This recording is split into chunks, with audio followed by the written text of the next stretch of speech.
Gear Mondays, the greatest Metal Gear podcast ever. I don't agree with you.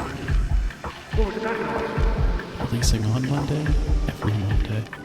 How did you patch into my radio frequency? Stinks in here. Bad.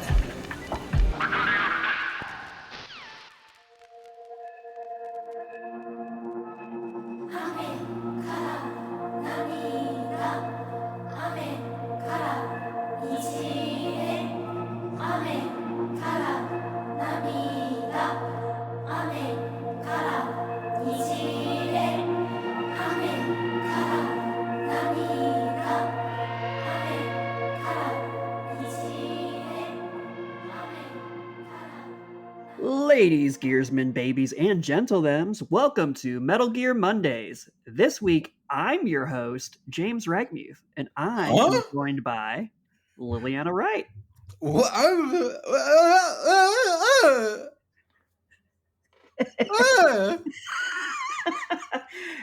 And Alessio Summerfield.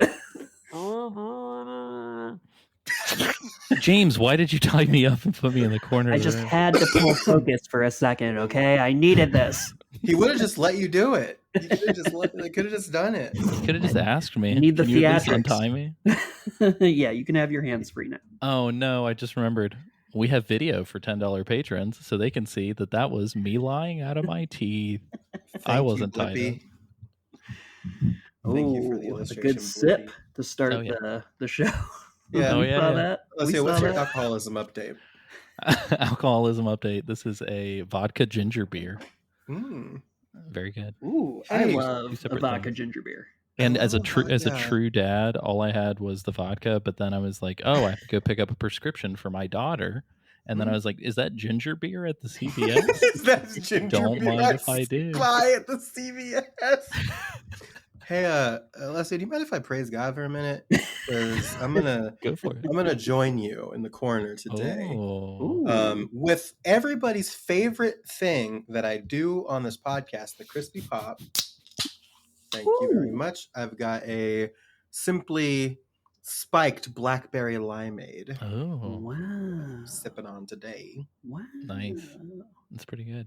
I had a random thought real quick, speaking of dads. So I was building a new bookshelf for Edith today, for my Lou. And Edith the Reedith.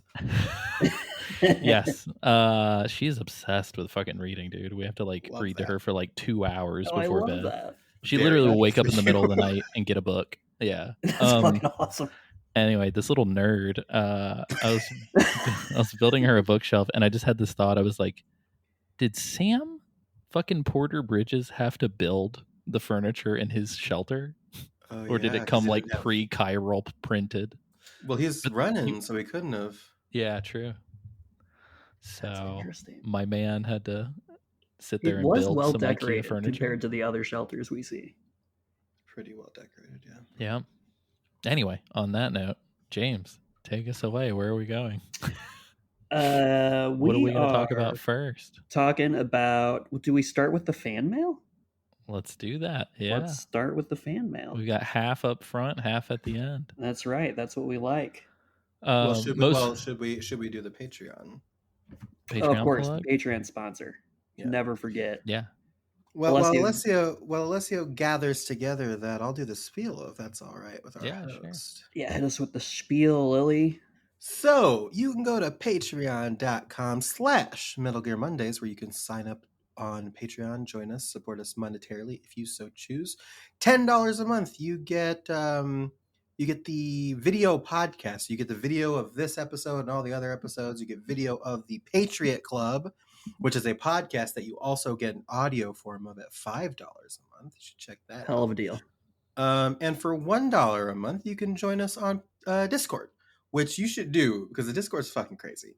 I love Yeah, it. there's a lot of dip shit. It's a Yeah. blast. A lot I'm of not sure. I'm not sure. You said dope shit. It Oh, sounded yeah. like you said dip shit, which lot of dip isn't shit. necessarily wrong. I will say there's like a games club in there, which is pretty awesome. I think movie club might still be going on. Okay. I need to get better about this, but at times in the past, I've definitely hopped on and just like live streamed something I'm playing just so I can talk to people. We hop on and we do like live reactions like on calls to the video game awards, VGAs, and Summer Games Fest, and like the keynote stuff. So we do that pretty regularly. We've watched wrestling pay-per-views together before on Yeah, there. I think we watched movies on there too. Oh, Back Yeah, in the we day. watched some movies on there. That sounds The nice. game club, we used to do like a pretty regular like game club, like a monthly game club and a monthly like movie club, and talked about it. And we kind of do those piecemeal right now because of lack of participation. So if you jump in the Discord and you want to see that come back to life, come on in and talk about it. yeah. We might be able to spin some stuff back up.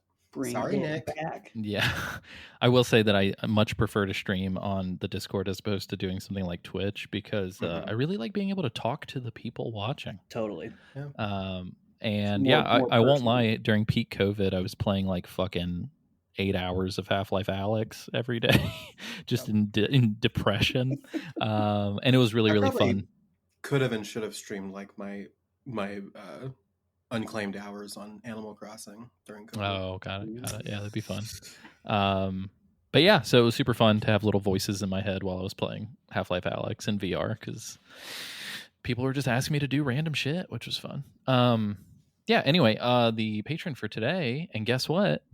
Speaking of our patrons, if you join just with a free account, there's actually some free shit in there. And some new free shit is coming. Yeah. If you're hearing this, some cut content from last week's episode that's gonna go up for the free tier of Patreon. Yeah, if you're hearing this, it will have already been uploaded, and it is, I'm just gonna call it Pickle Fest 2025.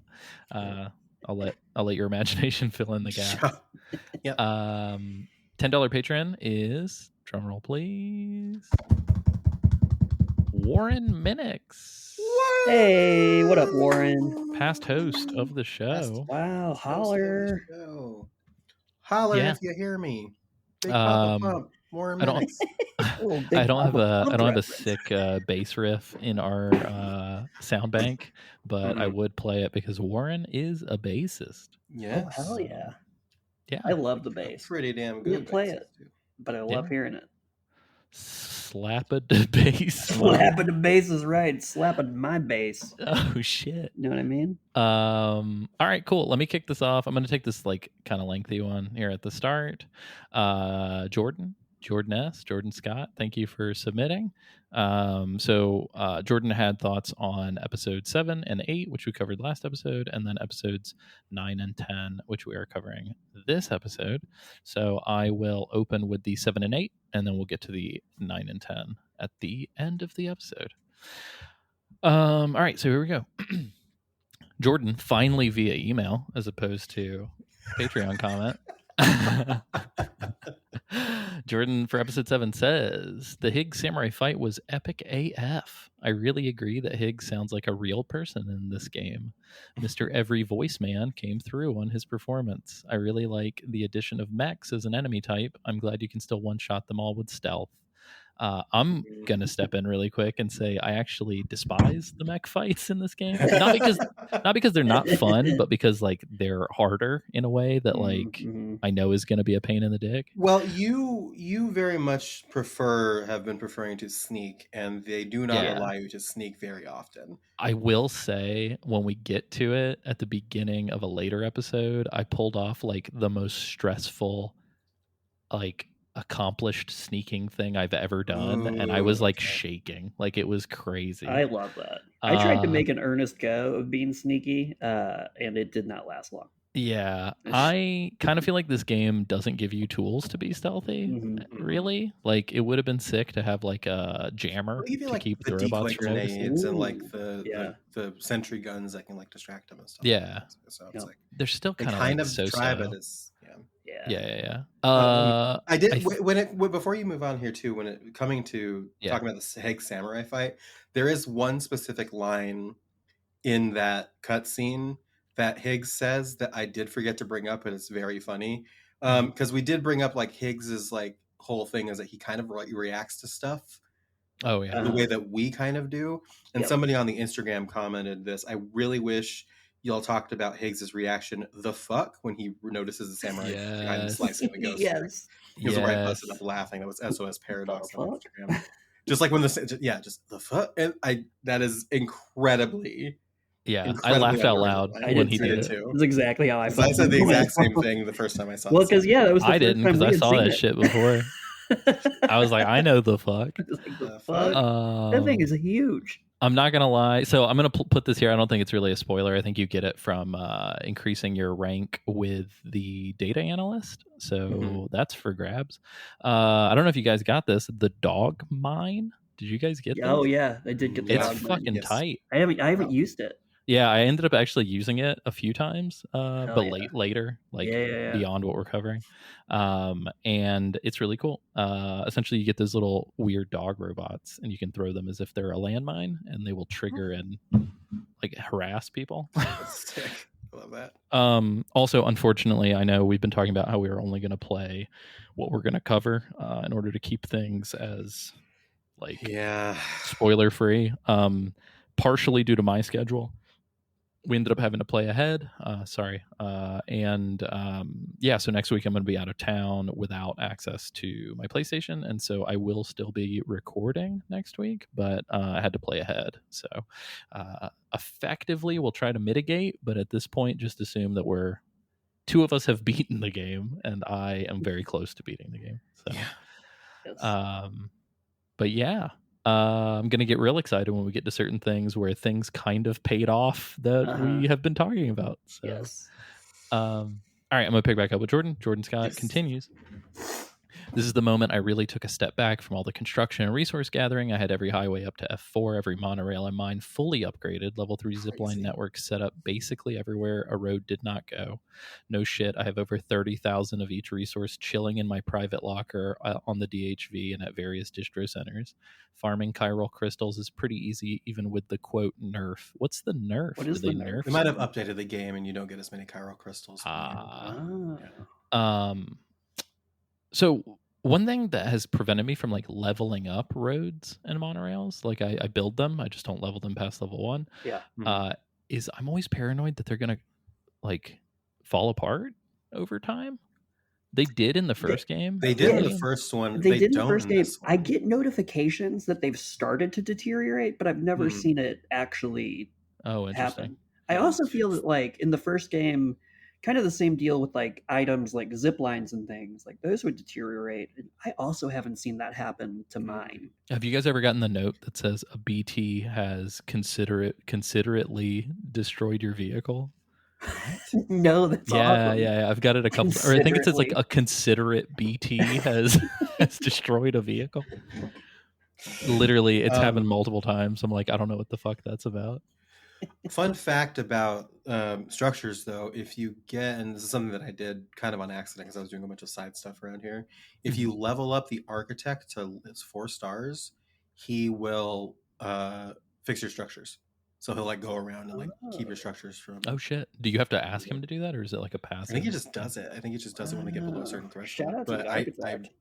Yeah, but even before that, I was never really. Yeah. Okay, fuck it. Maybe I'll just go all in. I feel like at this point, I'm probably not in a need to go all in unless I want to. But so Jordan, this is actually around the same time. Episode 7 and 8 is around the same time that I stopped prioritizing infrastructure, and it just kind of became a if I've got shit with me, I'll do it kind of a thing.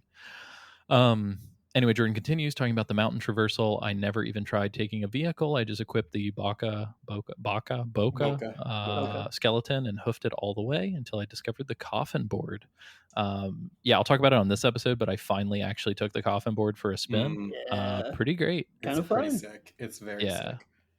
Coffin snowboarding might be my favorite thing in this game. It is amazing bullshitting your way up a cliff face. The only balance part of this thing is you have to have the area on the network, and it is an instant BT encounter if you get even slightly close to one, probably because you are raising tar to surf on. Won't lie, I was like, because I'm hovering, surely fall damage won't be as bad. I yeeted myself off a mountain and damn near died. So far, I find all the boss fights really engaging. They're literally the only semi-challenging things in the game. Hard agree. I'm on brutal, so if I fuck up, death is quick, or as quick as it can be with Immortal Sam. There was a moment shortly before this where I was trying to save every ounce of energy for stamina in the snow that I took off all non-essential weight, no weapons, no grenades, just my cargo and a skeleton. Then I walked into a valley with a gold-faced tentacle lion came up out of the tar. I suddenly realized I had nothing but my trusty but rarely used blood boomerang. I haven't ran from a fight yet, and I'm not gonna just because of one BT.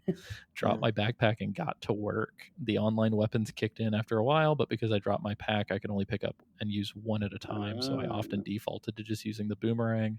I ended up using all 4 of my high-capacity blood bags and more than half my HP, lying down, and so many chiral crystals, which are a great resource. Lion, I think you mean butthole dog. Episode 8. So I will say, funny enough, because the lions have like those gold faces. Every time I see one, I just have yeah's gold lion start playing in my head. Episode 8. This one's quicker. I really find all the Nirvana sections awesome. He's a little spongy, but still very cool regardless. What is happening with him? Why does this plot point with Lucy feel like a retcon? Why are we fighting Snake? More on that later. Tomorrow might be my favorite character in the game so far. She's just so intriguing, and I think she's actually Lou still, so it makes sense for her to be shown like this. Okay, funny thing about tomorrow. I was watching the trailer for the new Predator movie that Elle Fanning is starring in, and I didn't recognize Elle Fanning right away. And I was like, I said to my wife Kaylee, I was like, "Who is that?" And she looked at me and she's like, "You've been looking at her like every day. What are you talking about?" That's so funny. We're gonna kind of get into this a little bit later, maybe. I don't know. It's weird. I don't really like Tomorrow. Really? I don't know why. Like normally, like at worst, normally in a game or a film, I like am neutral. Like I'm never like full blown. I don't like this person. Yeah. And I won't say I don't like her in an extreme way, but just for whatever reason, I am like kind of meh on her. I don't know if it's because like she's kind of a fucking Mary Sue, and like I like from a plot perspective, kind of find it like cheap that she can do everything. Like it feels like a shonen anime, but she is very powerful. That is a good point.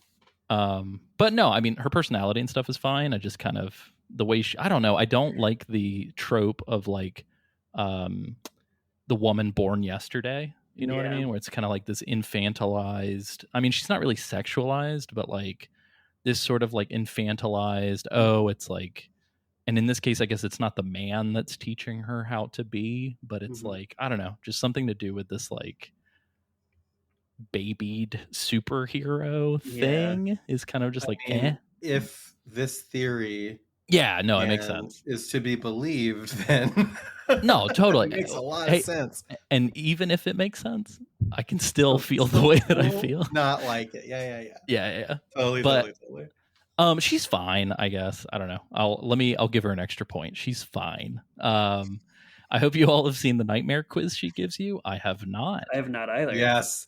Yeah. Go ahead. She like makes you pick between like the girls and Higgs, and there's like no right answer. Oh my god! It's just like you just kind of like wake up in a cold sweat. It's very funny. Holy shit!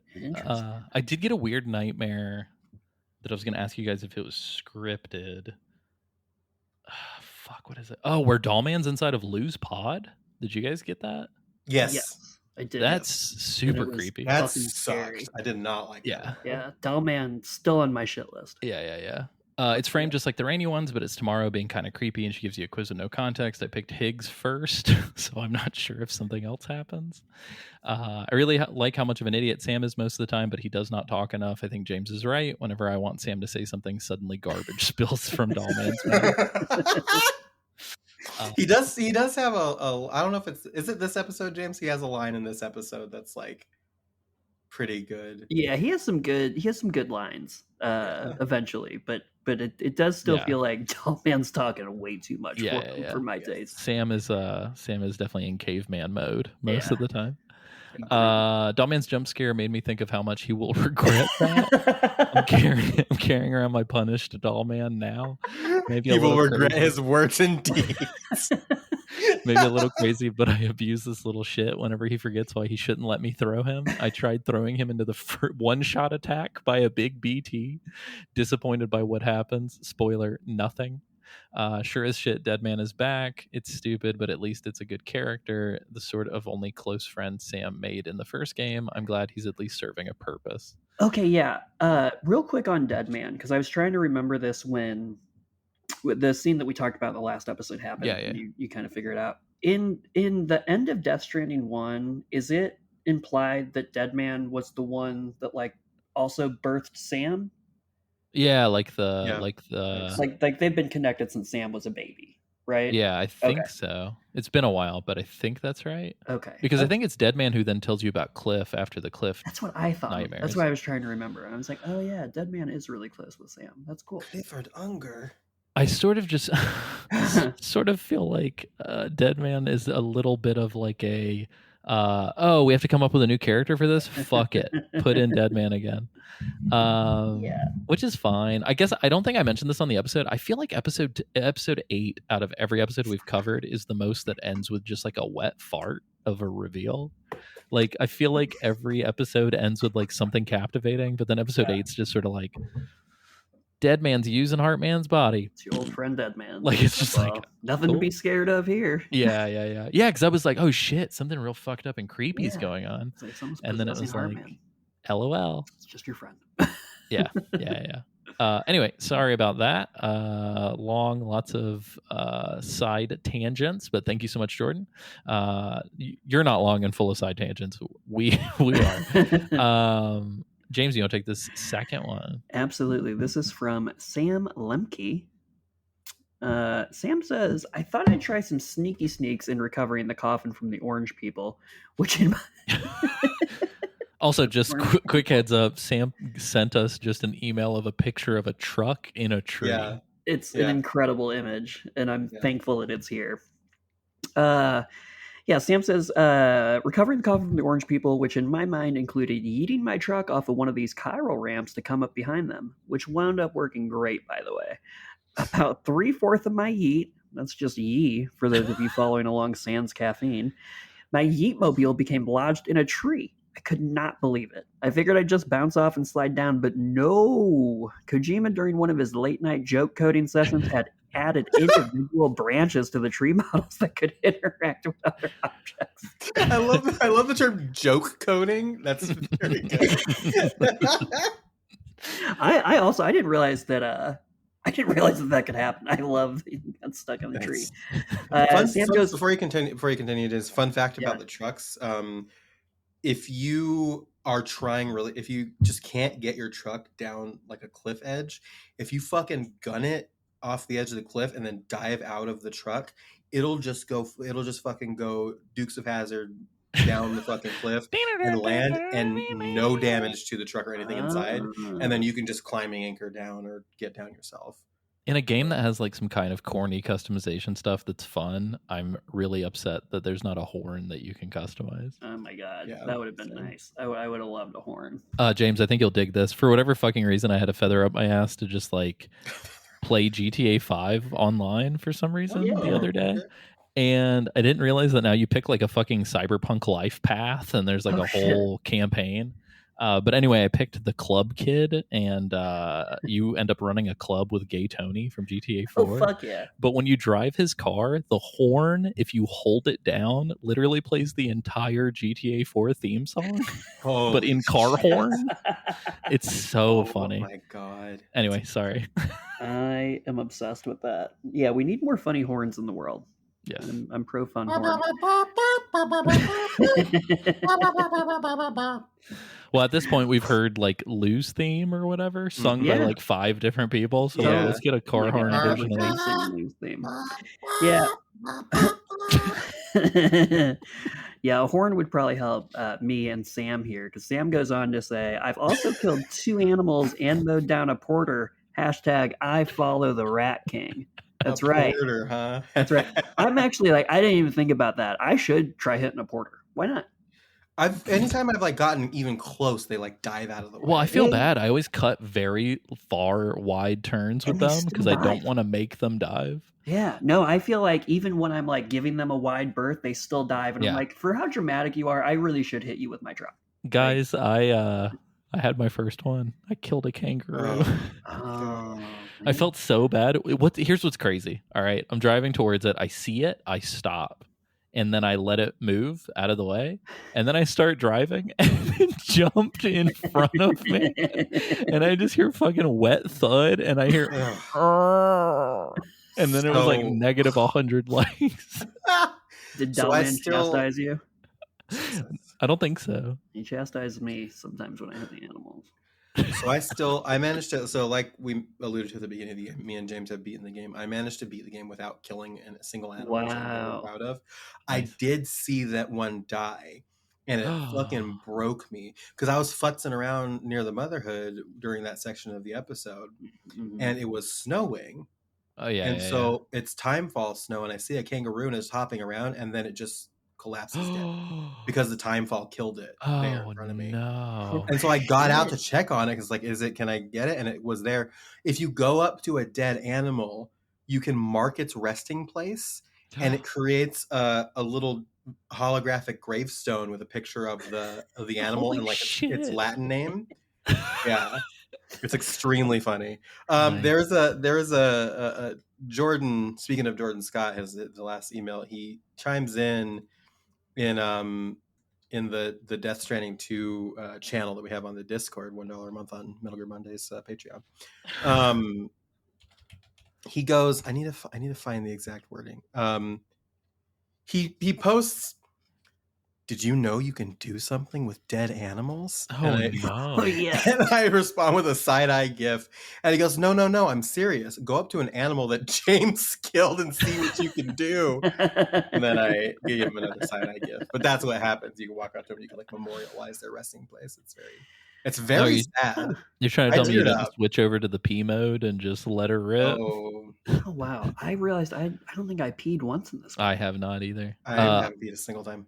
I'm very good. upset. Outside of the Yeah. data analyst's hut, I put a "Don't pee" sign, Yeah. and it's had 0 likes for the Damn. entirety of my game. Damn. Yeah, I feel like I didn't end up seeing like much of any of your things. Yeah, it's really weird. I feel Yeah. like I didn't see a lot of either of No. yours. I would see a couple signs from Liliana, Yeah. but I Mhm. feel like for the most part, I saw a bunch of Chad stuff, and then I saw Yeah. a bunch of Adam stuff, and Yeah, I like saw a bunch of that's Adam pretty much stuff. it. Yeah. I didn't see a lot of like the only people like I saw Tyler Washington's Oh, I saw some of his stuff. his structures.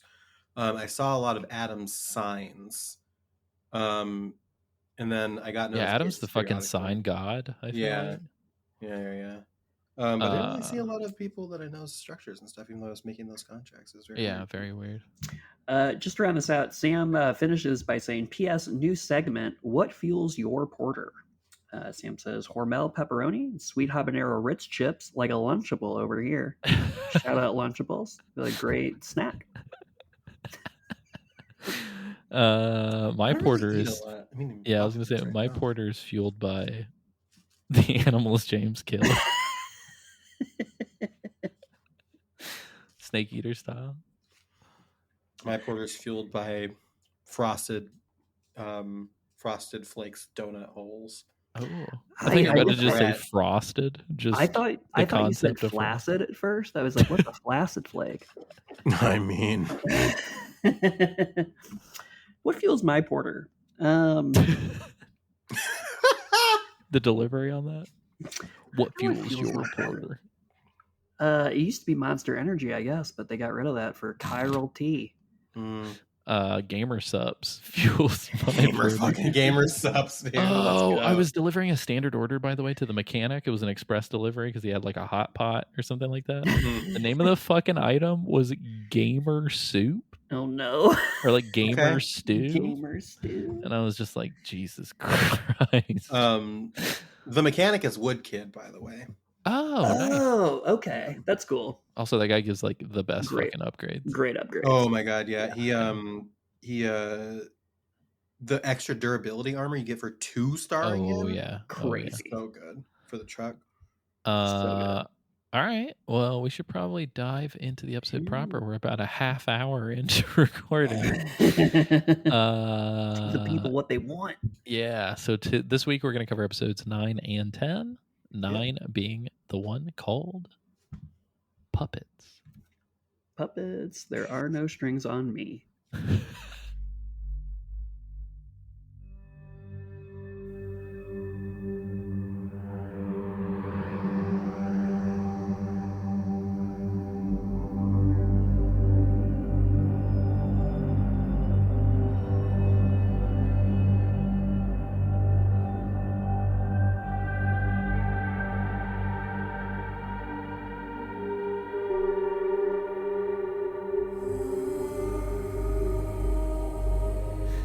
So let's talk about this fucking moron doll man for a second. Oh, Can the we- origins. I forgot about it. Yeah. Origin Because story. I got his fucking origin story. Who this fucking irresponsible He piece of deserves shit. everything that's happened to him. He's I so kinda- Every kinda- single. I'm sure that his actions led to his wife dying. For to be sure. totally Oh honest. yeah.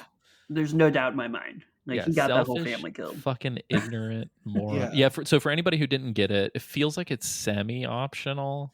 But if you talk to Dollman, he'll say like, "Yo, do you want to hear?" I'm trying to remember what the inciting incident is, but there is something that happens, and then you talk to him, and then after one or two dialogue cycles, he'll ask if you want to know more about what happened to him, and you can say no, which I strongly considered. If you love to hate Dollman, watch this. Oh yeah. Because ostensibly you're supposed to feel bad for him. I do not feel bad for him. I feel bad for his dog. I felt very bad for his dog. very bad for It, him. like, That was broke really my sad. heart. Yeah. Also, and I don't know why this is bothering me. I guess maybe I'm a xenophobe, but I don't believe that his wife's favorite song would be this fucking Japanese pop song. Oh my Like, I God. refuse to believe that. Maybe she's a weeb. Yeah, I feel like literally the only people I know who listen to Japanese music of any variety are weebs. So also Dollman reads very Eastern European. So like if you're Eastern European and you listen to Japanese pop songs for the fun of it, please write into the show.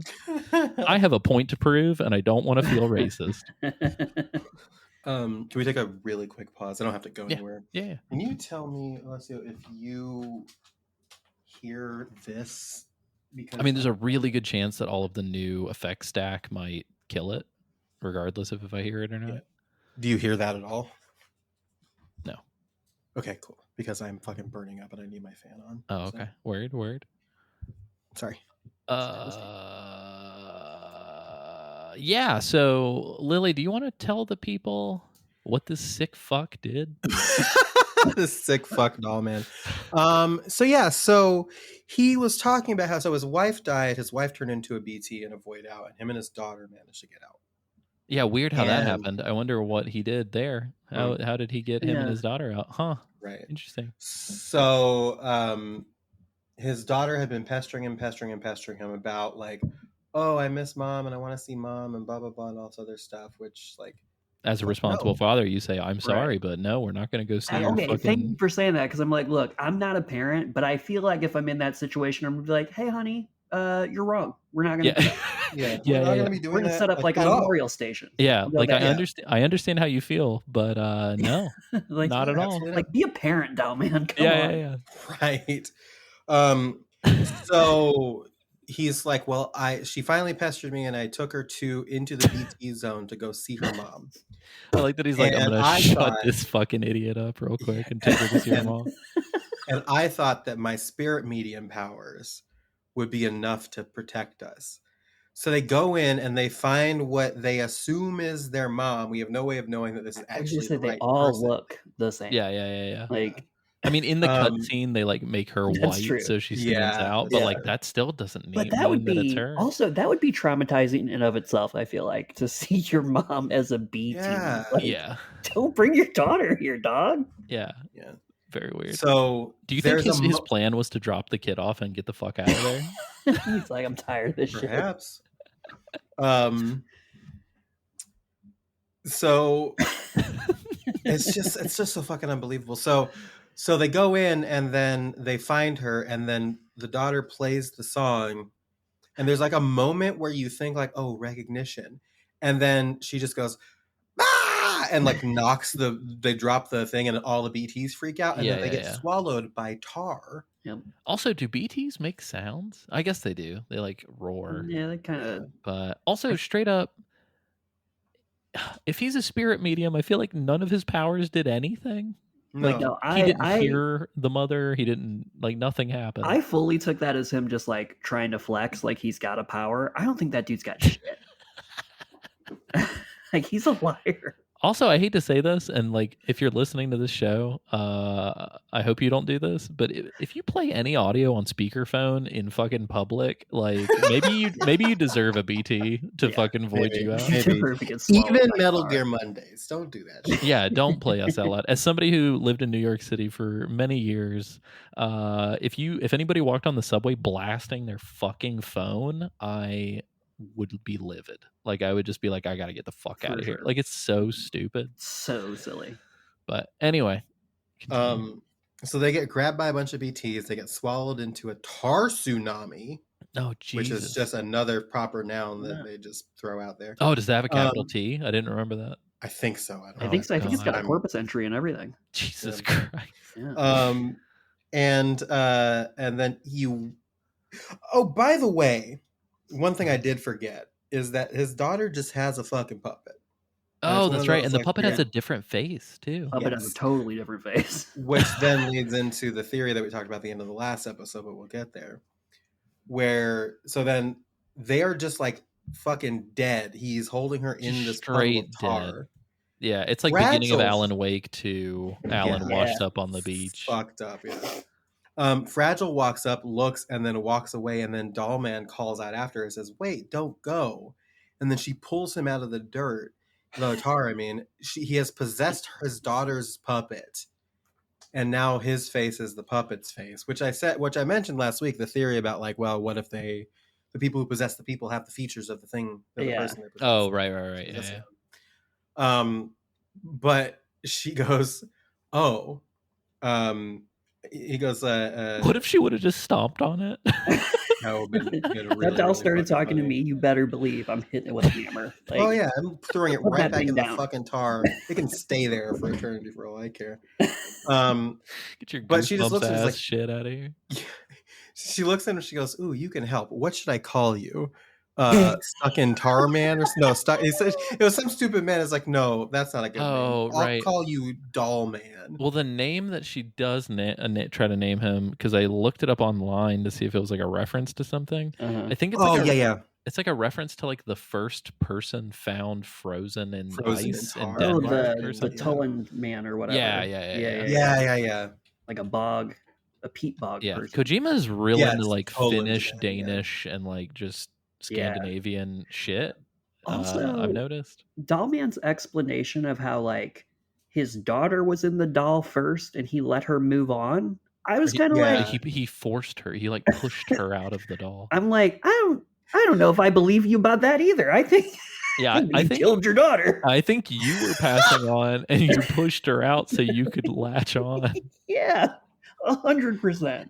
We know nothing about Dollman except that he's exceptionally selfish. So would not be surprised. God. And then so Fragile's like, you're a Dollman now. It's like, this man does probably have an actual name. But actually, so straight up, I'm gonna open this fucking old can of worms. This cutscene, I think, is proof that these people's fucking names are not like Sam Porter Bridges or blah blah blah blah blah. Because she says an exact line. She says like, "Oh, they call me Fragile." Whenever he asks what her name is, so she essentially, I can't remember exactly how it's phrased, but it's like very. It's like, it's not like the British, like, I'm called Alessio. It's like, it feels very blatant that she's like, it's like a code name. That's just what people have called her now. Yeah. And so it's they like, call me Mr. Pig. Which, they probably didn't start calling her Fragile until she got like time falled to death, right? Yeah. And then like Dead Man, like, of course, you're like, this guy's fucking whatever. The only person who kind of kills my theory is fucking Die Hardman, because he has like John McClane or whatever as his name. But see, he has a normal fucking name. Right. Yeah, With exactly. just Die Hardman as like a thing in the middle. So I straight up think it's Sam. What does he do? He's a porter. Who's he been living with? Amelie and her mom. Fuck it. Bridges. Like, I don't know. But anyway, wanted to bring that back Well, up. there's a whole like weird thing about names too, because like Amelie, like the whole like Samantha America Strand thing, and like Yeah, Rivers, yeah, like, yeah. it's just all fucking Yeah. bonkers and weird. These There's names no are real so rhyme or reason. stupid. There's no way they're real. Like that's my stance. You still owe me a fucking cinnamon I challenge, by the way. I know. Oh, fun fact. Did you know that little butterfly thing that Dead Man gives you to put on your pod? It's also that little blue flying thing that's in the It's a cutscene. cryptobiote. Yeah, I found Yeah, that I out didn't later. realize that's it. Yeah. It's like the fully evolved. Yeah, the adult cryptobiote. That makes sense. Sick. All right. Yeah. So then, Dollman's on the team now after this scene for some reason. As you're leaving, what a you weird get another... Avenger. Can you imagine, like, if like, what the fuck's his name? Samuel L. Jackson's character, Nick Fury. I almost said Nick Cage. Can you imagine you're drunk, you accidentally get in a car accident, you kill a family of 3, and then Nick Fury shows up and he's like, "We want you to join the Avengers Initiative."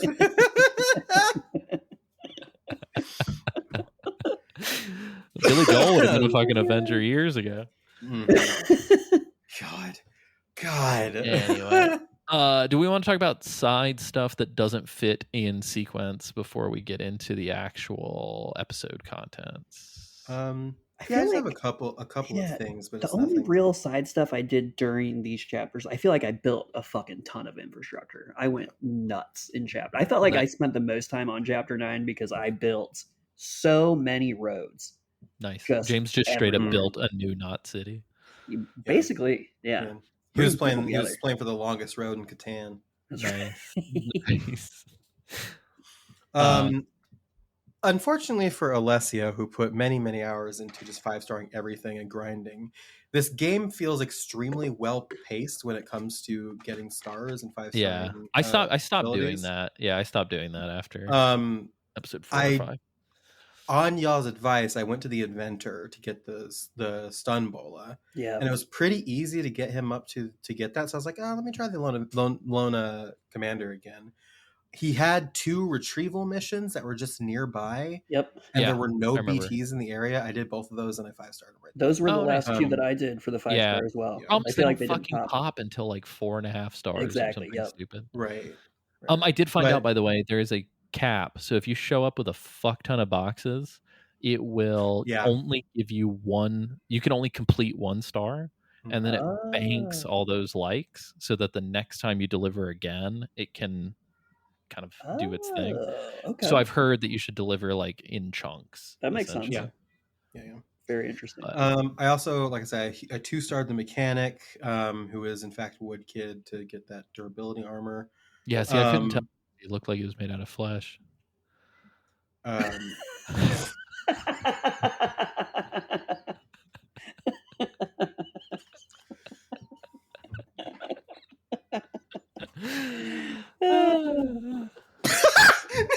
Y'all sighing at the exact same time in the exact same way. I also got the absolute boots from F5. If you 2-star F5, you get the absolute boots. Yeah, And the they're absolute huge boots. durability. Yeah, they're a huge durability upgrade. Shit, okay. Absolute boots. I love the name. Boots. Yeah. The mechanic also Boots. the new boot goofing. The mechanic also gives you the anti-gravity unit for the truck. Yeah, I did get that. Ooh. Fucking fly, soaring, flying. Okay, Lily, Yeah. you just unlocked something for me because I didn't put that on my truck. But at a Ooh. certain point, I lost my truck and used one of the online trucks, and I was like, I feel like this thing is flying through the air So in a way that my funny, truck yeah. could never.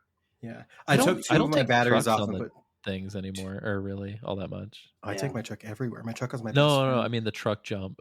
I usually Oh, jump with like a the trike ramps? or the Oh, coffin yeah. or whatever. I don't really use the ramps much at all. I feel like as the game Nope. went on, I gravitated back towards the trike more than the truck. Dude, the Oh, trike yeah. fucking owns Trike's for fun. climbing The that trike mountain. does Yeah, work, before you get the spike wheel upgrade Cool for the wheels. truck, They're sick dude. as fuck. We'll talk about it. I had a harrowing situation with the trike. God. The And only then other stuff I can. Oh, sorry. Go ahead. and then the last thing is that those climbing gloves you get from the adventurer after They're great. They're great, but they're the ones that let you grab chiralium and cryptobiotes from inside of your truck. Oh, that's why I was suddenly able to do it all of a sudden. Yeah, and then also you I can was like, also did they grab. patch the game? Like, what happened?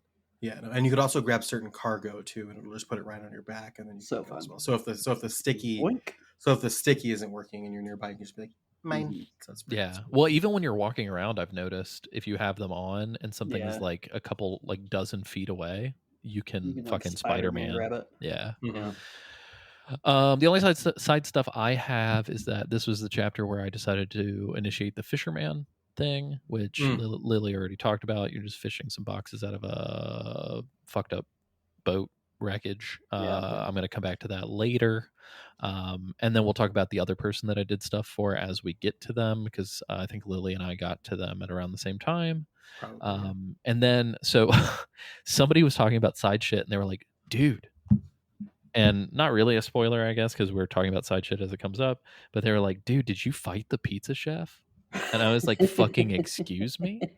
And they were like, yeah, man, that was crazy. And I'm just like, I need to go back and do that, I think. So yeah, I don't know if you're in his shelter when you fight him or if he like becomes a BT or something. I have no fucking clue. I'm fucking pumped to go back and check that out. To be fair, he is the one that fucking tweets out how to kill people. That's Yeah. true. Yeah. So Have y'all killed any humans yet? Nope. Nope. Not yet. No? All right. James, have you killed a dozen? He's like, I'm ready for it because he's Yeah. killed animals. The greatest game of all. I've killed Yeah, two. I it's killed like two serial killer shit. Yeah, I used I think is it chapter 10? I think you get the like quadruple rocket launcher. Yeah. Yeah, I think during a side thing I used that and forgot that it was harmful to humans. I like to imagine some dude just did not see it coming and you just fucking. Oh, he didn't see it coming. It was a shock. Can you imagine if this game had like realistic damage physics? Just fucking meat crayon. Boosh. Dope. All right. Meat crayon. So the one thing that I did have noted about Dollman that I wanted to bring up, if he can push people's ka out of things and inhabit it, and if Deadman can do that, what's stopping somebody else from just pushing Dollman out of the doll and taking it over? Right. So is the final fight going to be Higgs as Dollman? James is laughing because he knows that it's true.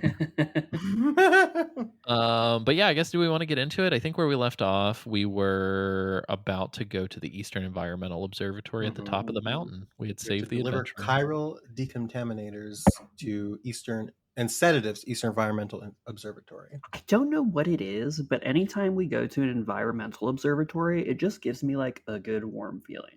I like those places. Yeah. Yeah. Except I'm also wondering, why are we giving them sedatives? Are they okay? I will say, just like future, not like spoilers, but like there's a southern one, and that place looks cool, especially with its Yes. Yeah, stuff like that. super Very fucking cool. sick. Yeah. Also, real scary around there. Yeah, very scary. It's especially scary if you go there before you're supposed to. Oh yeah, I feel like everything is that way in this game. Like Yeah. if you go there before you're supposed to, it's real spoopy. Yes. Yeah. One thing about the adventure is, like, as you're leaving, I noticed that their hologram, the adventurer, is on his son's shoulders. And he's like, hey, hello, hey, waving. Also, the adventurer is the director of RRR. Oh. Yeah. Okay. SS Rajamouli, I think. Oh my his God. name. If you've seen RRR, I fucking love that movie. It's 3 hours long and it feels like it goes by in 30 minutes. It's 1 hour for each R.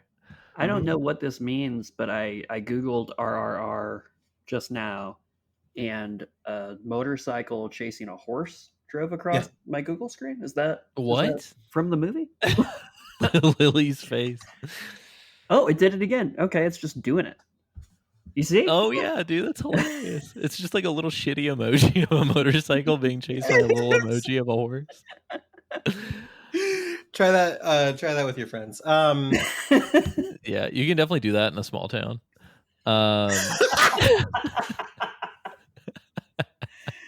Woo!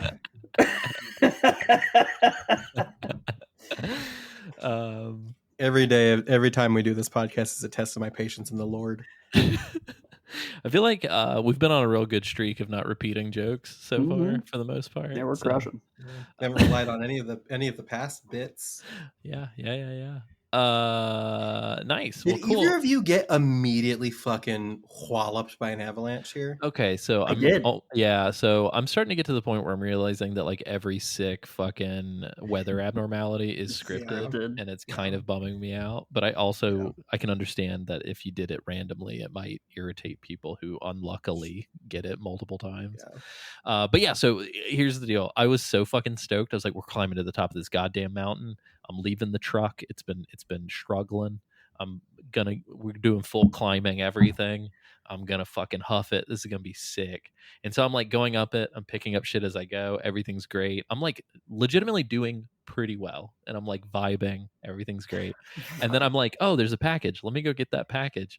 And then it's like beep beep beep beep beep, like quake gate thing detected, and I'm just like gate quake, and I was just like, oh shit, I don't know if it's coming this way, but I see there's like a thing taller than me, so I should probably like duck away.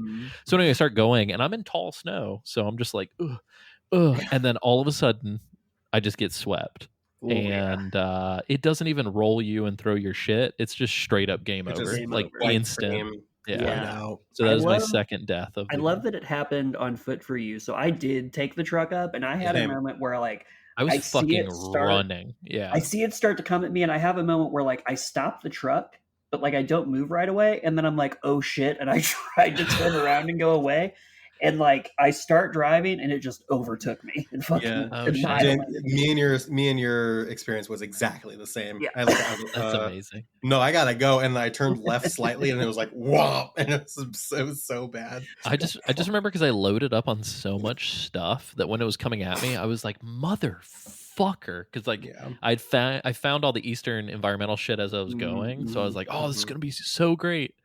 And then nope. And everything was like immediately like 25% damage. Yeah, and then I'm just fucking limping. I'm like, great. I think this was the point I realized that for like the main orders and shit, like the container repair spray doesn't do anything if you damage that. That's shit. Yeah. Well, it's because it damages the item on the inside. That's right. That makes sense. The spray can't. The spray can't penetrate. Yeah, my hack for the longest time was to just build the timefall shelter right outside of the fucking either the spot where you're going to deliver, or if you're not connected to the network, just carry like fucking 4 sprays with you and just bathe before you drop off. Yep. Yeah. But yeah, this is pretty much just like an environmental hazard thing, like this whole delivery. Yeah, it's like cold, and then you get high elevation stuff, which is the new observatory. The new give thing. you the breathing mask. Did you guys notice? I didn't notice this because I was doing a lot of mountain shit without vehicles. And when I went to the private room, I noticed that right before I took a shower in the animations, Sam straight up had like frostbitten fingers and feet. It was like black. I was like, oh no. Yeah, and it gives you like the similar notification for like when his sunburn heals. It's like Sam's frostbite has healed a little. I don't get how Sam gets sunburns considering his whole fucking body is covered.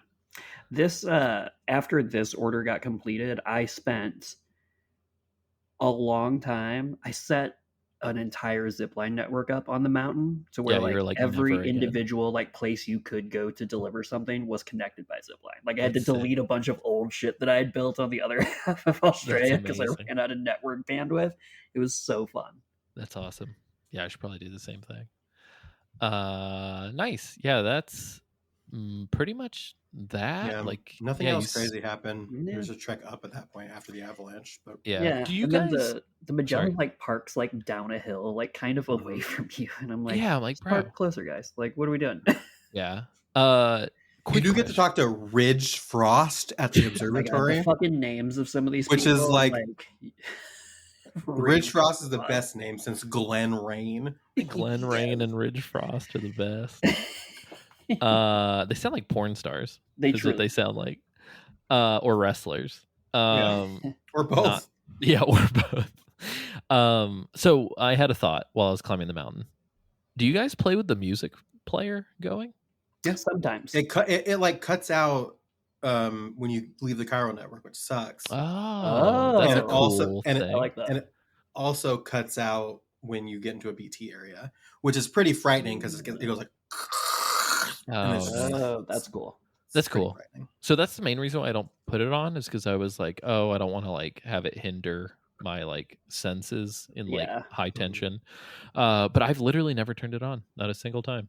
I did it once. I just vibe. I like put a playlist together, but then I was like, I kind of enjoy like the sounds of nature. Yeah. Well, there was a period of time where I used it for a little bit in this section, and there was like at some point it just kind of turned off by itself, and I don't know when or why. Oh, weird. But I never turned it back on again. So it's kind of like it's a cool feature, but in theory, but I think like I prefer the ambiance. Yeah, it's weird. Like I can imagine like when I was trying to 5-star stuff, I would have a thought where I'm like, oh, I could probably put on a podcast or something, and then just didn't. It was like, this is fun. Yeah, to that point, still no dynamic music from what I've heard outside of that first fucking I mountain. don't think I've ever heard any. I haven't been paying attention for it. I feel like I would notice it at some point, but Right? Matt, who brought it up, and we mentioned it on the show, actually sent me a video of it happening. Oh, I don't know if he posted it on the Discord or not, but I'll send it to you guys when we're done. yeah, please. But it's really interesting. It's not as harsh. Like he said, he didn't record the original time that it happened, which is really harsh. But this one was kind of, and essentially what it was the music was playing for him to deliver the thing. Like, you know what I mean? Like he's on the home stretch of delivering and the dramatic music kicks up. But then he got really close to a camp, and it was like within a foot. If he drove forward, the camp tension would come on, and then if he backed up, it would be like low roar again. That's so funny. Also, just real quick, Dollman side note, and another great Discord plug. Lily, I loved the John Cena Dollman. Oh yeah, Dollman does like a John Cena pose and like a JoJo pose and stuff. Like he makes all these different like poses that are related. So, Jesus Christ. Yeah, fuck Dollman. Fucking Dollman. But yeah, so you go to the observatory and you discover that Rainey is not doing too good, and they want to take her to the Motherhood. So they tell you. Oh, also, Ridge Frost talks. He does talk about why you're giving him the sedatives, and it's I guess he's up there alone and gets real uncomfortably depressed. Yeah. So anyway, sorry. Go ahead. So they tell you like, if you have anything to do, wrap it up, and then we'll teleport. We'll like take you to the Motherhood so we can get Rainey checked up on. You get a call from the president on a private line. Sketchy at this point, and of course it's like the red Sith aura. So like, that's not great. Which does tie into something later, actually. Yeah, I do like the way that he does it, where like you're talking to him on the normal blue line, and then he hangs up and immediately calls the other line. Well, and then he says it every single time. So, like, I guess kind of spoiler, but he does this frequently from here on out. And every time he goes, "Hi, Sam, I'm calling from my private network. Hey," but he says it every fucking time, and I'm like, bro, it's kind of like, because like we have to go onto the DHV Magellan now. Yeah. Like every time they have to say it. The payoff on that's so fucking dumb. So fucking good. Yeah, very dumb. He doesn't want Sam to tell anybody that they're talking, of course. He has to keep this a secret. But he talks about how he thinks the UCA is like still pulling the strings behind like the Ghost Mechs and Higgs and stuff like that. And he has this speech about how like USA's gun culture spread throughout the world, and the UCA is doing the same thing and bringing guns to Australia and all this other stuff like that, which is kind of poignant because, again, USA, big gun country, Australia, not a big gun country. You talked about this. Yeah. Also, I feel like Mexico and Australia were definitely picked for a reason. Like, I don't think Kojima just randomly pulled those out of a hat. Totally. Yeah, he's just like, don't tell anybody though. Shh. And of course, Sam obliges at this point because he's the weirdest self-insert / semi-actualized character in gaming. Well, he just sits there and he goes, Yeah, he looks really approving. I've noticed even in future cutscenes when people are saying like horrible shit to him, he just kind of like smiles and nods and just like, yeah, okay. And I'm just like, what? Got a sub order here. I decided to connect the aeronautical engineer before I went to the motherhood. Oh, I feel like I might have done that. I can't recall. Where are they? They're in the same area, like on the other side of the mountain. Oh, the that's right. observatory. Yeah, But you yeah, have to go all the way down the mountain to grab the parts, and then go all the way back up. Don't you grab the parts from like a skyscraper graveyard with a bunch of BTs? I think so, yeah. Okay, yeah. That was so fun. Like, I'm just gonna say that was super fucking harrowing because I didn't realize I'd plotted my course over a fucking ridge that's a cliff. Yep. And I took a trike down and fucked it up real bad, and then went up by hand, and boy was that some sketchy fucking climbing. Yeah. Totally. Yeah. I also definitely had a few moments where like I hit the ridge of a mountain and didn't realize that it was like sheer on the other side, and just like my momentum carried me. It's very scary. This was like so harrowing at certain points that I'm like the queen of like, I need to do the truck, and I'm only doing the truck. I had to just leave the truck and just hoof it after a certain point, because like it was just like I can't fucking do this. The very first time I ever used a coffin ever, I was up here. And I was like, fuck yes. And it was just like the opening to the Power Rangers film. It's just like fucking Red Hot Chili Peppers comes on. Yeah. It was great. But you get a floating sentry gun out of that. It doesn't work on BTs, but he says that it can be useful as like a distraction or... Oh, you can throw it. It doesn't float you can, like around you. Okay, I never used it because I was nervous it was gonna like hover near me. You throw it and it just kind of like deploys where it lands. Got it. Yeah. But yeah, so after this, get back on the Magellan and you go to the Motherhood. Was not prepared for it to be snowing here in the desert. Yeah, I actually took off all of my snow shit and like got rid of my rebreather or whatever because I was like, oh, I don't need this anymore, and then I immediately start shivering. I'm like, great. Yeah. Yeah, so you go in, she has an escort that takes her inside. You go inside, and this poor fucking weird autistic goof is like, they're just like, no, you can't come fucking behind the curtain and be in here. And he's just like, huh? Yeah, he's just like trying to like peek in. Yeah, also, why do you want to watch a woman stick her hands in another woman's womb, you fucking weirdo? Right. But like the ritual that doctor has to do to like get the baby, so she reaches in, pulls the baby out, puts the baby in the pod, and then hands the pod to Rainey. Rainey sees that the baby's okay, and then we're coming up on 3 minutes. I think is another isn't that the same as Dead Man's thing? Mm-hmm. Yeah, I think so. She pulls the baby out of the pod, puts the baby back into Rainey, and says, "Your baby's fine." Time has stopped in Rainey's womb because her womb is connected to the beach. And when the world and the balance between their world and the beach is restored, still baby syndrome will be fixed because the time weirdness will be done. It wasn't super clear. I think it's everybody's, but it wasn't clear if it was everybody's babies or just Rainey's. I think she said just the people who have that stillborn thing. Yeah. Okay. Cute baby, by the way. Cute baby. We got a unique baby model. Big eyes baby model, yeah. After this, Rainey goes back to the ship. And doctor's like, I need to see your BB pod again. And she takes a camera and sticks it, and she says, I need to find the serial number. Sticks it inside the pod, and this camera, like I was expecting something scary to happen. Yeah, same. It just felt so ominous, like the camera. Like, well, also you very clearly see it's an empty pod, so I'm just like, okay, Sam, are you an idiot? Like, he's in major denial. Yeah. And the reason why they do it, by the way, is because they were saying on these production models there was no visible serial number like on the front. Yeah. So it goes in, you see the serial number, which is the BB's number and the birth date. And you determine that Lou, so this is Lou's pod. Yeah. This is the confirmation that this is actually Lou's pod. It wasn't planted. They just have Lou's pod. Lou was born 11 years ago, the same day as that big void out that took out Lucy, and which is also Neil your birthday. and all this other stuff. Did you notice that? Yeah. Yeah. I had another dumb like, oh, cool, that's my birthday. And then I was like, oh, wait a minute. And also that the number is BB00. So she would have been the first BB, basically. Yeah. Interesting. Yeah. I don't know why. For some reason, I always thought that would be Sam.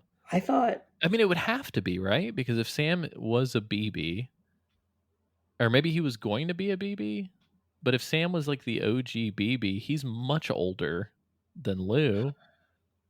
I wonder if this was before Bridges like got, or maybe like Cliff was doing a thing and preventing it from happening or whatever. But I truly have no clue. Yeah, It's all kind of like tripping maybe over itself. Yeah, maybe I'm also misremembering, but I wasn't Sam getting shot as a baby what triggered the very first void out or something. That's what I thought. I don't know. Yeah, somebody listening. Normally, I want you to not tell us how fucking dumb we are. Please just tell us how dumb we are and send in a letter. We are going to go back and replay the first game, but it's been a minute. So get back onto the ship, and Tomorrow has a speech about like, well, where I'm from, babies are never born. Mhm. And then Tomorrow and Dollman try to Rainy and Dollman, or Fragile and Dollman.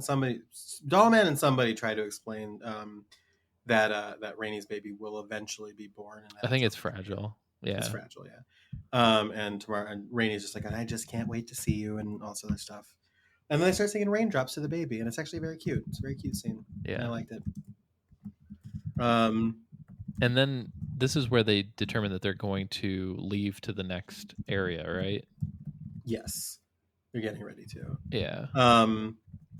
So they all assemble on the bridge, and they talk about how it might be time to put weapons on the ship and all this other stuff. They mentioned that like fucking 20 times. By the way, when it finally happened, I was like, "Thank God!" Like, Tarman mentions that the tar currents are unstable, but we can use the Magellan, which feels unprecedented. Yeah, why? And savor this moment because it doesn't happen again. Yeah. But they dive, and then you get to see everybody in that dope like underwater black and gray aesthetic again, which is very cool. And then Tarman just loses track of his hand in the tar current. See ya. Like, I don't know where my hand is. Yeah.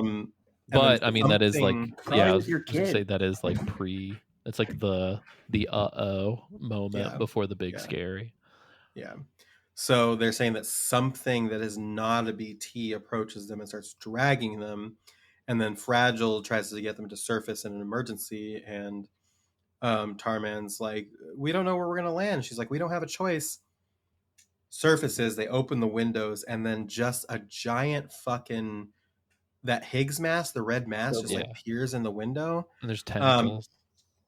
I am really enamored with the design of these giant mechs and like the mask imagery that Higgs has, and like the gold, and just like his whole thing. I'm just really into. And like the statues outside of all of the facilities and stuff like that. I really wish that they would have like cranked up the dial, because like the mech is cool as fuck, but it looks very similar to like the first one that we fight. I think it is. I think it might be the first one. Yeah. And it's just like, and semi spoilers, but it shows up like at least another time, if not more. And it's just like, can we get a different fucking design, guy? Like give us another. That's what I was saying too. The battle, they changed up the battle enough those couple of times. Yeah. Where it's like still not fun. the worst, but it's just like, I wish they would have come up with like different animals or different, whatever. Yeah. Also, when they're like, we don't know where we're gonna surface, it's like the fact that it's literally like 10 feet. Right. It's in Australia, just like down the fucking mountain. I think it would have been sick as fuck if they surfaced in some like bespoke weird fucking spot, and then they're like, we got to get the fuck out of here, like a weird island in the middle. I thought it was going to be like that, Atlantic. or like I actually thought we were going to be at like the very top, and you were going to have to like climb down. Oh yeah, it would have been sick as fuck to just like show up somewhere random just for that boss fight and then leave. Like, that would have been really cool. But, at Mother Base all of a sudden. Yeah, that'd be fucking hilarious. It's Metal Gear Survive. You're like, where are we? God, please no. God no. Yeah, so they are not happy about this monster looking in on them, and then Higgs shows up, and they're all freaking out. So Higgs is just on the ship now. Yeah, and he says something about like he's hardly a repatriate, but he's immortal enough. And then Fragile the whole exchange of him like shit talking everyone is Yeah. amazing, and then It's he's so like, good. "I just need these two. Like the rest of y'all can Yeah. fuck off." Like Mhm. direct quote. Yeah, the Mhm. way he goes, the rest of y'all can fuck off. Just like Yeah. like holds the pause and then says the fuck. It's so funny. Yeah, it's so good. He grabs Fragile and threatens to fucking blow her head off With a before guitar. Yep. What a yeah, Suda with 51 his Sick moment. ass guitar. yes, it's so good. And then he comments on how she's all young again. Her how she managed to reverse her torture somehow that he put her through in the first game, and Heartman gives him a thumbs down, Yeah. at- Yeah. which is so like it's so funny. And then he threatens to kill everybody. He does it. Y'all can just fuck off. And then Tomorrow stands up to him, and he is very interested in Tomorrow. He lets Fragile go, and then she starts crying the same like gold tears that Higgs has. And then he grabs her face and she starts like floating in the air. And then everyone else around them turns black and white. They remain in color, and then they kind of like struggle a little bit. And he says that she has this interesting trick after she like crumbles his hands. So he's just losing hands left and right. Left and right. And then she like grabs his face and like headbutts him some and like purges him from this robot body. Yeah. So we're determining now here that it's not Amelie's body. It is a robot that he possesses that he just like makes to look like Amelie to fuck with Sam maybe, but Sam doesn't talk about it at all. So yeah, Sam does not. Dude, the fact that nobody mentions the goddamn necklace for like another 5 to 10 hours. I'm Totally. like, for the love of God, what I is only wrong knew with that you it was people? that necklace because y'all told me. Like, Yeah. the game didn't. Yep. Jesus. But yeah, every time Higgs is being very threatening and getting his face really close to people, I just want to give him a fucking smooch, man. Big old Just smooch. give me those wet gold lips, man. Come on. Pause for drama. I'm right here with you. I like him. I like that. I like that he's partially Troy Baker's face, but also looks like he's wearing somebody's face. So it's just like this very weird.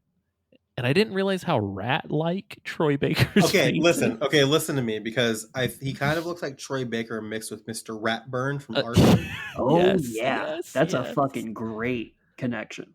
Yeah, some very mouse-like features on this motherfucker. Yeah. But yeah, so everybody returns. They're not like frozen anymore.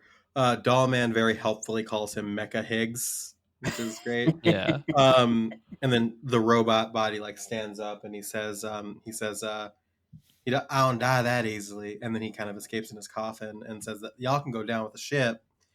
And then of course Fragile's like, you have to do it, Sam. You're our only hope. And it's just like, well, and that's immediately going to get fucking undercut in a cutscene that's coming up that I found very irritating. Yeah. So now you've got Main Order 39 destroy the giant ghost mech. Why doesn't Higgs, if he's in a robot body every time we encounter him, why doesn't he just set them up to self-destruct? Right. Why does he disappear in this coffin? Like, bro, he wants to savor the revenge. I was gonna say you could just like paint the inside of the bridge with everybody's brains. Like, what the fuck, dude? Yeah. Yeah, again, the battle was cool. It was pretty similar for me to the first one. Yeah. I think the only difference here is that like occasionally you have to like shoot it to get it to turn its attention away from the ship. Oh, I'm a dumb motherfucker and exclusively fight this thing with grenades. And I didn't consider it that he's on our ship. So Tarman the entire fight was like, Sam, what the fuck are you doing? And then I was like, oh, what am I doing? Please stop. I realized right at the tail end that I could have summoned my BT Pokemon. That's what I did. I just remembered. That's exactly what I did. Yeah, I was just like, oh shit. And I checked it and it was like, you could summon it, but I just forgot. So it was great. Because it wasn't a BT. They were very clear it wasn't a BT. The summoning of the BT is like pretty overpowered. Yeah, it's pretty overpowered. I love that it plays that fucking like King Kong song too when it's like dur, dur, dur, dur. Yes. Every time you I've heard that song on people's structures. I didn't know what it was from. Yeah, it's when you summon the BT. Yeah. I have yet to do it. I think at this point I'm deciding that I'm just going to keep that little fucker as a trophy and put him on a shelf. I don't know if I'm going to summon it. It's nuts because it fully pulls focus for 3 full minutes. Like, holy shit, the thing won't it won't even glance at you. Yeah. I Like, can it's kill just that thing in fucking 3 minutes. Yeah, I Like, did. That's wild. Yeah. It's wild. There's a I lot don't- of battles that I did. James, I don't know if you like this is like I'm gonna be very, very vague because I don't think Alessio has gotten there and we're not Yeah. there in the thing. But later on, when you have to like go retrieve the thing Uh-huh.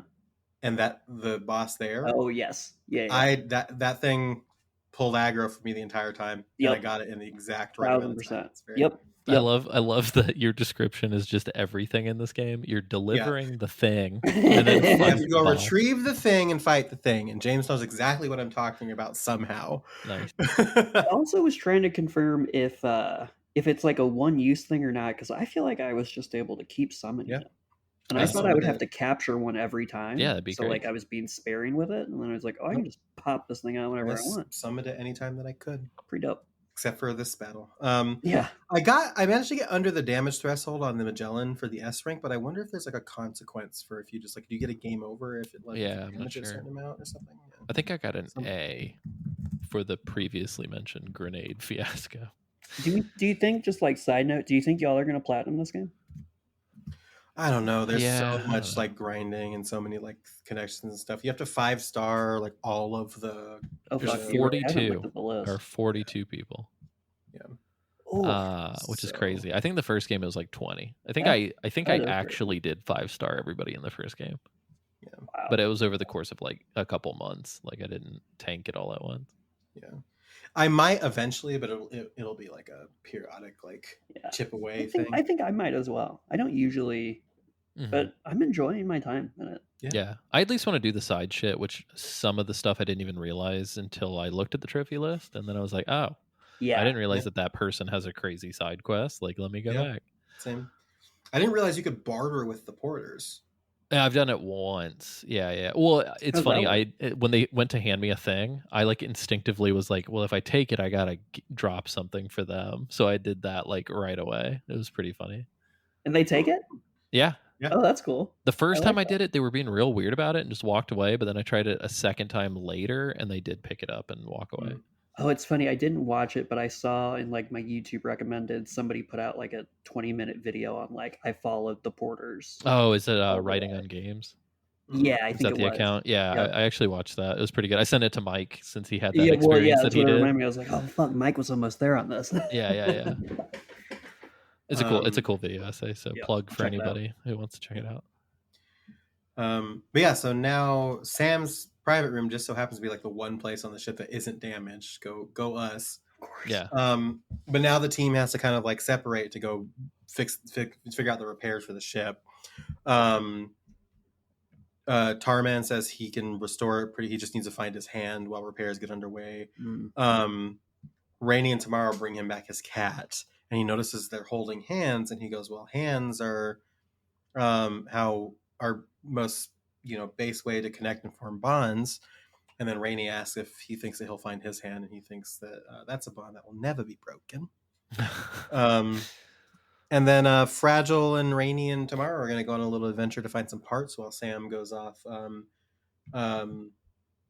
to recover all the stranded cargo. This is. I do want to camp out here for a second. Yes, I was going to camp out here. I love yeah. this scene. I So, love this scene. Are you talking about when they load up in their truck? Yeah. So, I'm gonna get real vulnerable. I had to like reflect on why I felt this way and slowly like unpack it. This scene like cut me like a fucking knife, and I felt so bad for Sam, and it just Yeah. like kind of really bothered me because like the whole fucking game they're like, Sam, we need you, and then for this it was like not just what they said, but like the way they said it and the way they were looking at him. They were just like, we're totally fine without you, dude. Like, Yeah. like he just kept saying, is there anything I can do to help? And he was like trying to be like helpful. And they're just like, no, dude, like, fuck you, was like kind of the vibe. And like Fragile even had like a mean look on her face. And I'm like, what the fuck? Like, I don't know that I picked up on that at all. It was Oh, so wow. weird. I thought it was felt cute. I thought it was so a cute scene. yeah, it was when it made me think as I was continuing to play, I was like, why am I doing this? I was Yeah. like, tomorrow can fucking wipe all these people out. Why am I even sneaking into this base? And then I was like, they like do not need Sam at all. I was like, why? I don't know. It's just very weird. And like the more I thought about it, the more that I was just like, It's because if any I of don't them know. die, they will die, and he will come back. That's true. Yeah, for sure, for sure. But it just in that moment, I don't know. I felt like if I were Sam, I would feel like bummed out that like I don't know. It was just like and it's also the weird like get out there, dude. Like go do the dangerous shit. Fuck you. We can do this part. Like so I don't know. It was just very weird and I was thinking about it and I was like maybe part of it was me sort of thinking too deeply on it, but there was like a little bit of like a passing the torch sort of vibe to it. Like Sam's like old and tired, and it's funny because even in MGS4, there's a lot of that theming. But yeah, I will say in that moment, I was like, oh, I can feel how were I a much horrible, shittier person, that this would spiral out into some sort of fucking incel, like, fuck those girls. Like, it shakes fist into the sky.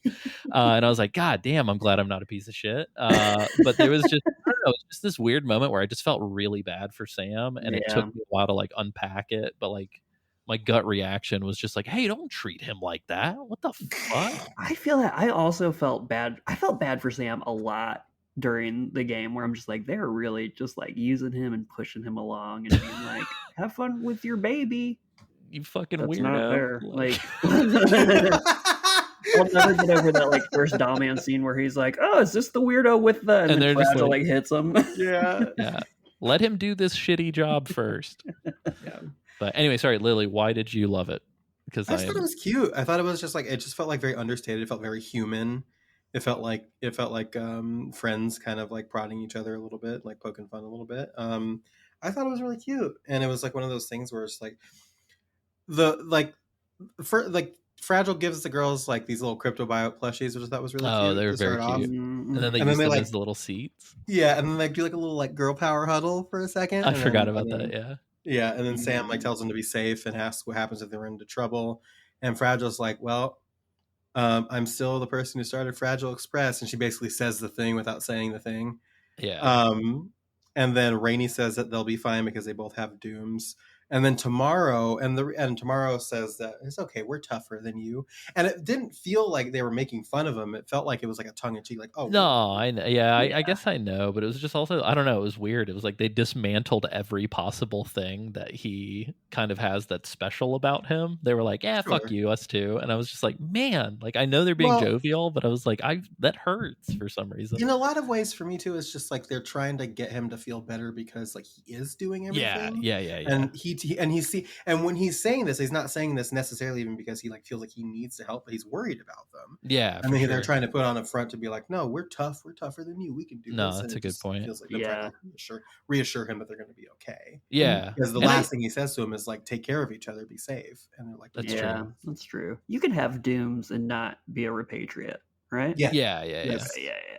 I will say it's pretty clear that Sam is pretty unique in that he's and it is becoming more of a thing with more people because of the chiral network thing too. I will say I was prepared to bring this to the show and I wanted to talk about it, and if anything I was like super excited to know that like it's cool to be like vulnerable and unpack shit with you guys on this show, and that like the listeners are really kind about it too. So I just wanted to say like that's sick. Thank you guys. Plus 100 likes. 100 likes for Alessio from Liliana, right? Yes. But yeah, anyway, in that moment it was nice to get over myself and understand. Like figure out like where that's coming from. Yeah. And it just took me a second to be like, why do I feel weird about that? Yeah, that's nice. But yeah, super cool. It's cool to just see character interactions, if I'm being honest, at all in this game.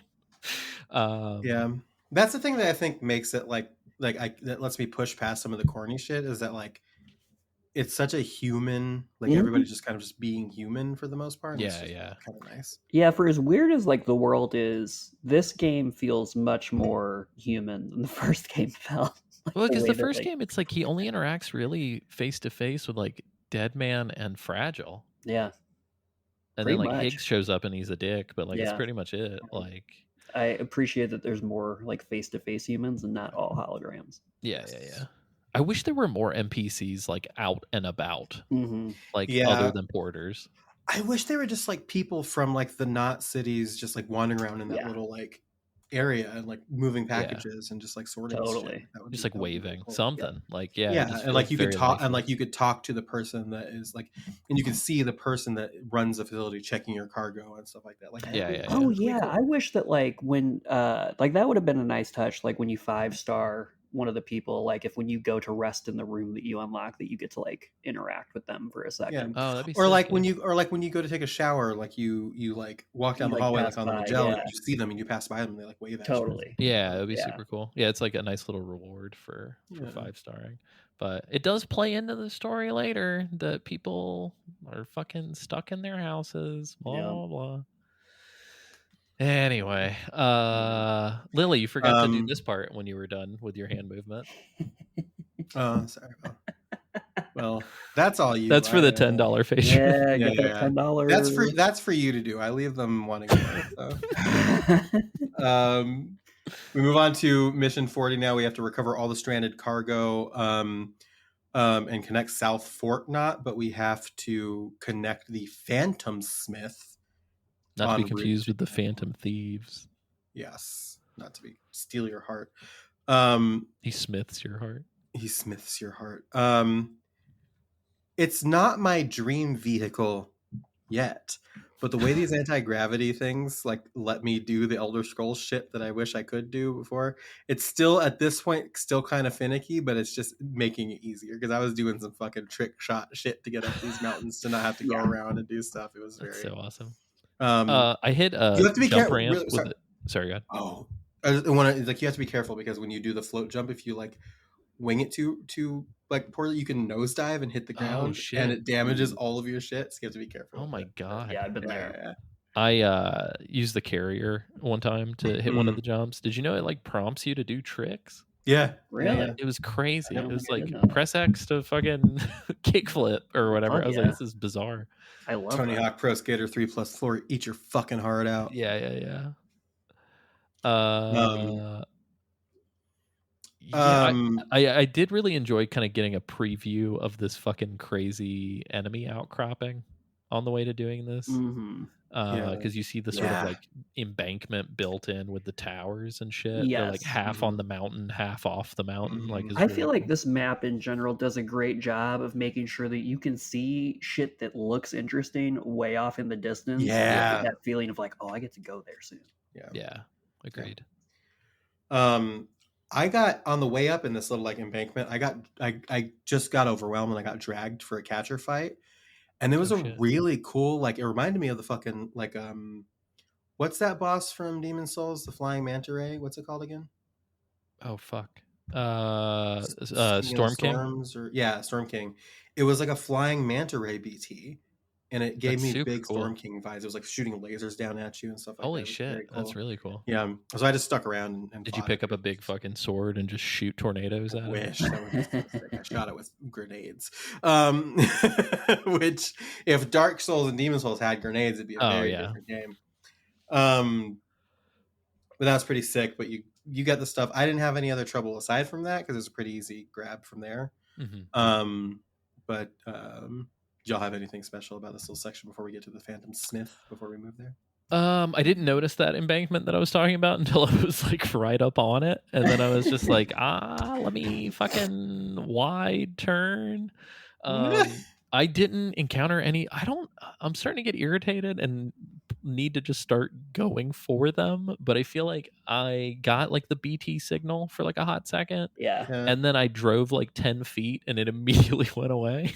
Yeah. And I was my just like, favorite, "All my right." favorite thing about you being like, man, I wish there were more BTs in this game is that like every single time you've told a story about a BT is like, and then I just got the fuck out of there and didn't engage with them at all. And it's just like, well, there's your fucking problem, brother. Well, You gotta... No, for sure. But I just feel like it's weird. Like I'm just going in a straight line, and it's just the fact that like nothing's in front of me is Mhm. crazy. Yeah, I get it.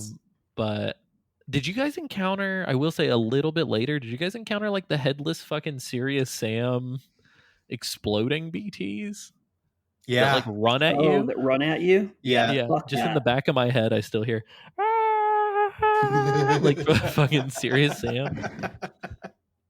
Dude, they came out of nowhere. I was like, who the fuck is this person? Like, they just look like I people. think they come out of the coffin mechs when you kill them. Oh, So they turn around and they summon them, and then they run at you. Got it. Okay. Yeah. Did y'all around this time?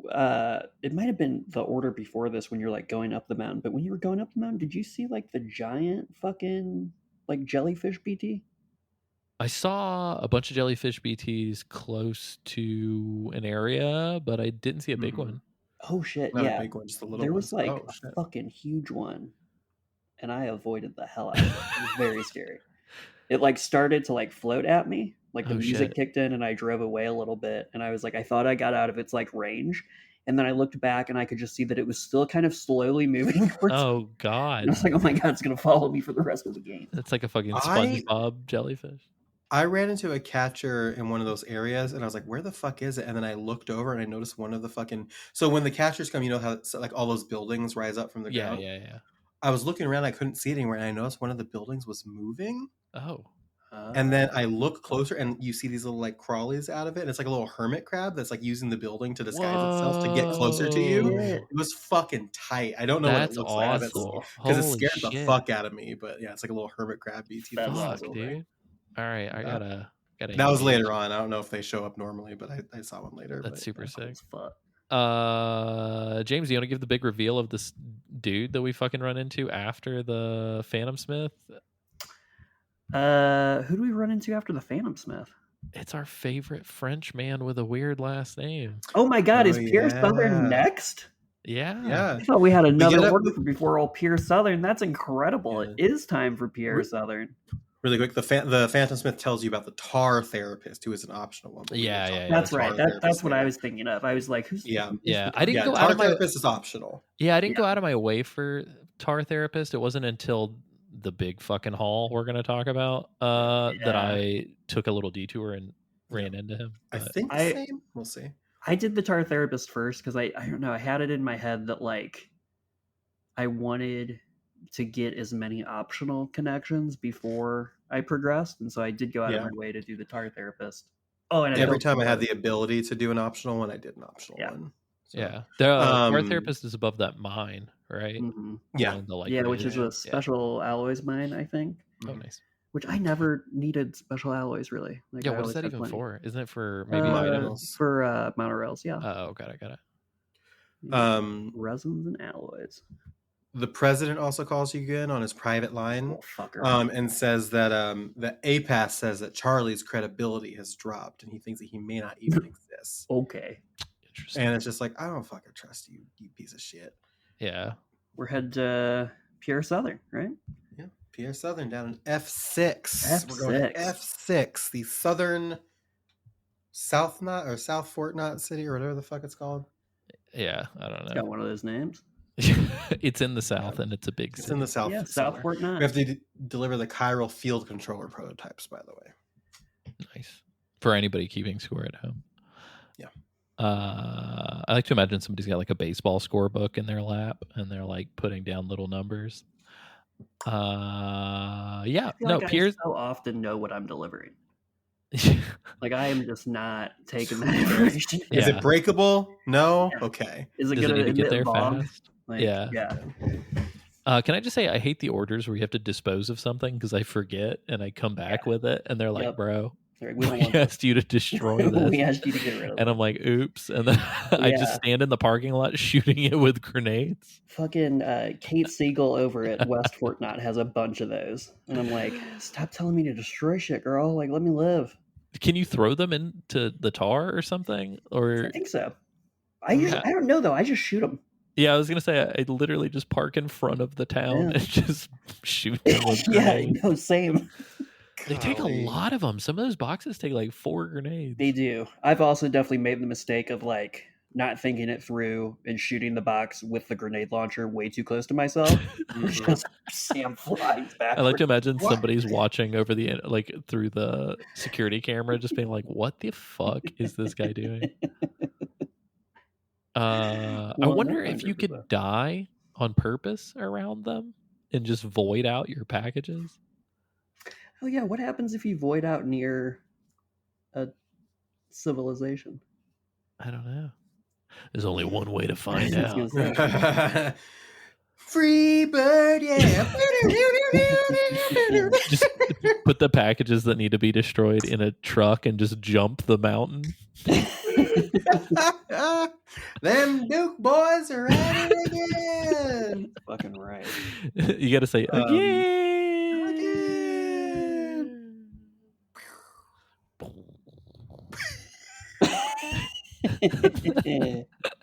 And one You did that- package you survived. did- you did that sound effect way better.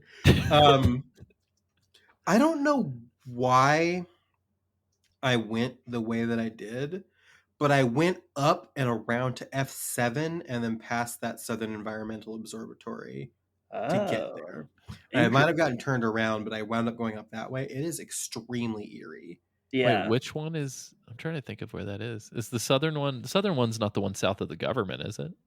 No, the southern one is like the one that's like on the cliff, and it's kind of like it's got like this like tall. It's the one that the Magellan has to stay next to, where you have that scene with Higgs. Oh, the stuff right, that's Environmental in chapter Observatory? 10. right, Yeah. right. Okay. I know what you're talking Yeah, about. This is the trek. This is the only time I voided out. I got fucking got on my way. Ooh. Oh on my way shit! to Pier Okay. Southern. I went once I got Pier Southern. I'm pretty sure I just went straight down from the Magellan, just like straight shot. Yeah. But Did you cross? There was like a BT like little area there, right? I didn't have one going. Where There's are one thing they? you gotta know about Alessio Summerfield and BTs, and that he doesn't fuck with them. All right. I didn't run away from this one. It never went off. I don't think I ran into it because of the way that I went. And again, it was Yeah. an accident, but I went because there's nothing. Because when you go somewhere that you're not supposed to be early, Yeah. nothing is happening. Just nothing There's going on there. Well, that was me in that I was like fucking going through the crater. beginning. Yeah. That super sketchy crater. I was just like, this is weird. I need to leave. I need to go. Yeah, it was The weird. sky hearing- is also nuts here. Yeah, Yeah. super cool. Cool sky. I've noticed as more and more time goes on. I don't know if you guys notice it, but there's almost like a weird, like what looks like a bacteria under a microscope, but like space themed, just like getting bigger like in a- the sky at night. Yeah, like a little No, there's so nebula. much weird shit in the sky. It's fucking crazy. Between like the the moon when moon it's and super everything. big, and then the nebula thing. It's Yeah. eerie at night. It's very weird. It's weird to hear our old guy playing Yeah. Pierre. Yeah. Yeah. His body actor is a French artist and acrobat named Bastien Daus. Where does Kojima meet these people? Right. His voice fits okay. I don't think it was like Yeah. the best fit, but it is what it is. Like it's all right. Yeah, I had forgot that it wasn't him actually like doing the face as French. well. And I was like, oh, Oh, that's, yeah. that's Oh, yeah, different. Yeah. What happened? I was real confused. He does, and Jeff said this in the interview episode. He helps you get around and helps Sam's transportation. Spiked fucking tires. That's They're what's great.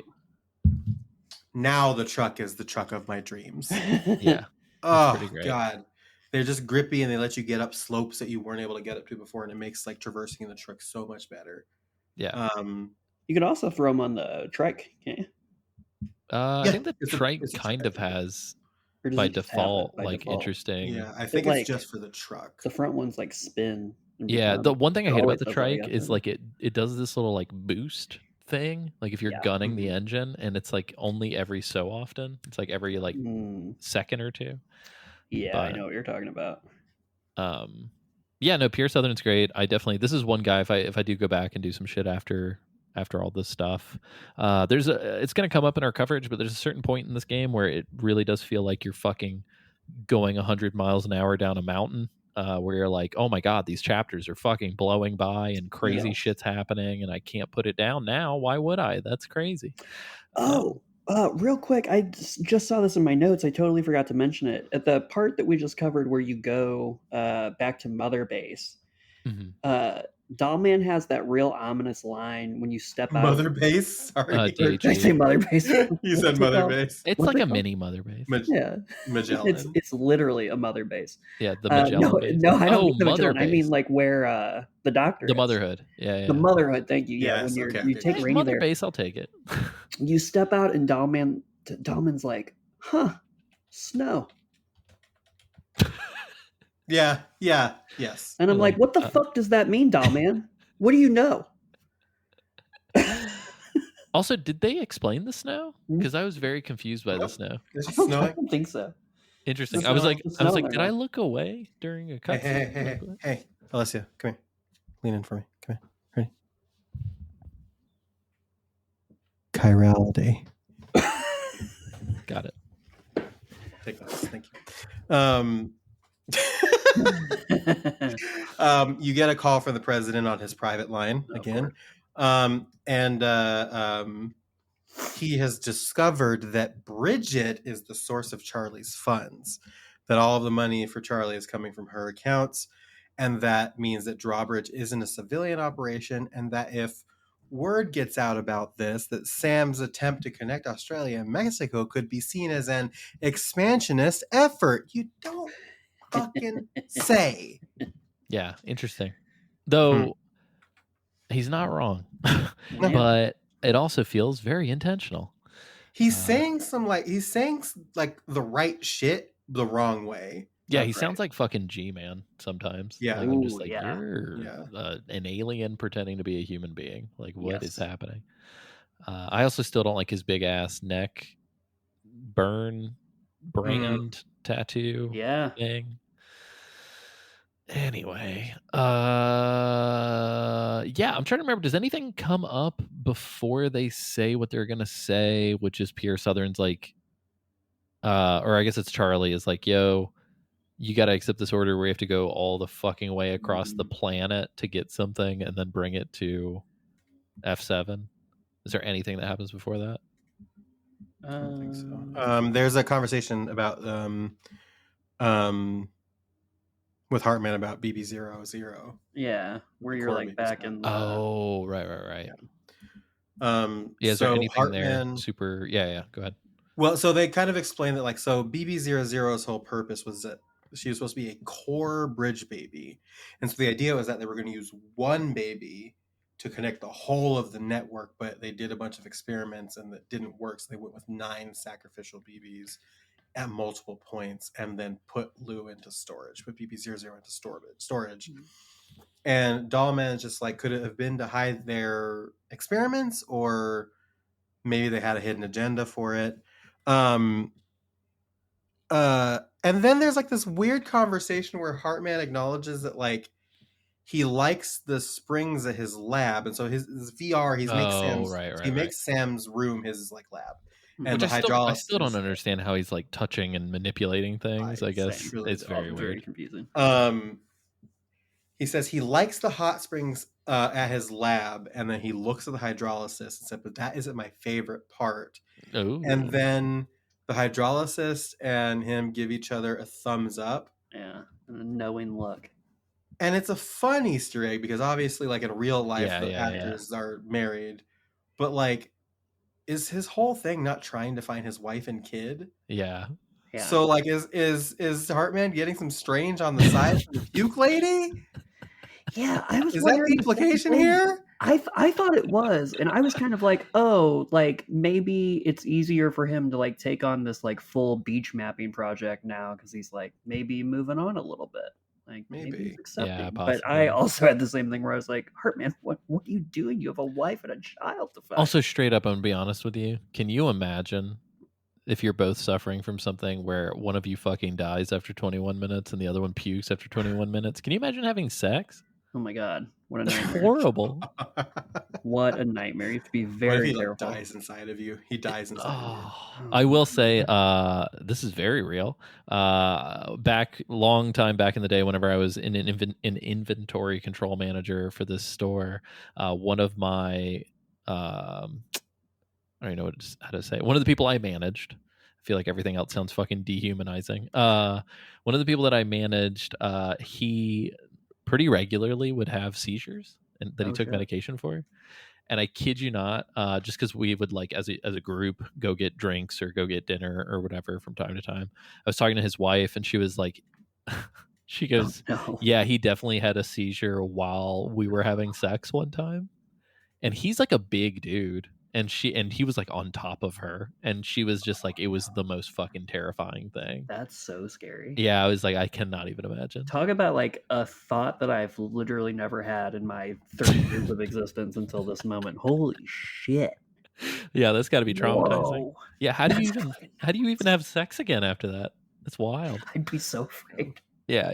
Damn. Anyway, yeah, that aside, I feel like this next thing isn't a lot to talk about because you just fucking go back to Hartman's lab Yeah. from Yeah, here. it's literally just which like sucks back ass. back and forth. Well, for you, because at this point you weren't focusing on the highways. For me and James, Yeah, it was a breeze. Well, no, it's Sedge. still even with the highway, you're still just driving for like 20 minutes plus. Like it's so Yeah. far. Yeah, I was also a little annoyed. I actually used this time. I partially used the highway, but I also used it to like go down routes that I otherwise hadn't explored Yeah. because of all of the highways, which like that was fun, but I was also a little annoyed at having Yeah. to go all the way I definitely Yeah. pulled over every single prepper along the way because, like, I did have a lot of highway, to be fair, but every prepper along the way, I would pull up and be like, "Give me every fucking order for the next Yes. person coming Yep, up," and I just same. like was able to churn through.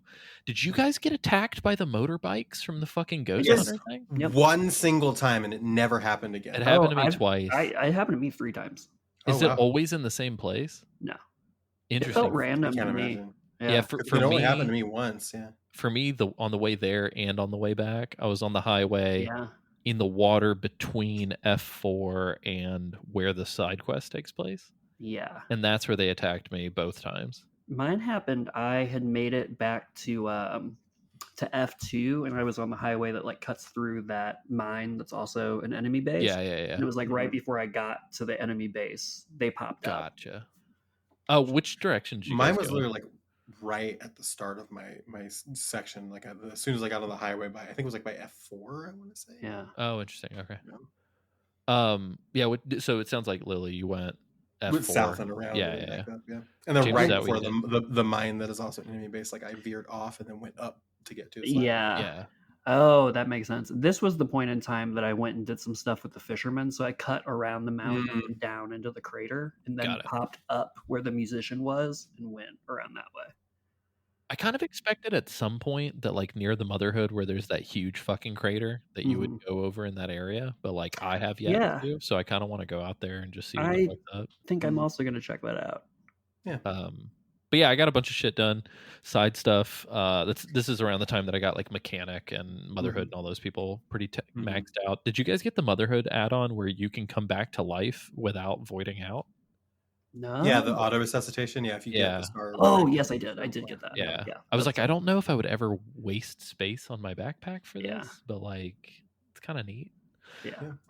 Like if I died more, maybe. Right. Yeah, if the game was harder, this Yeah. might come into play. But long yeah, is for the most Void part, Out last? it was pretty Is it chill. like forever on your map?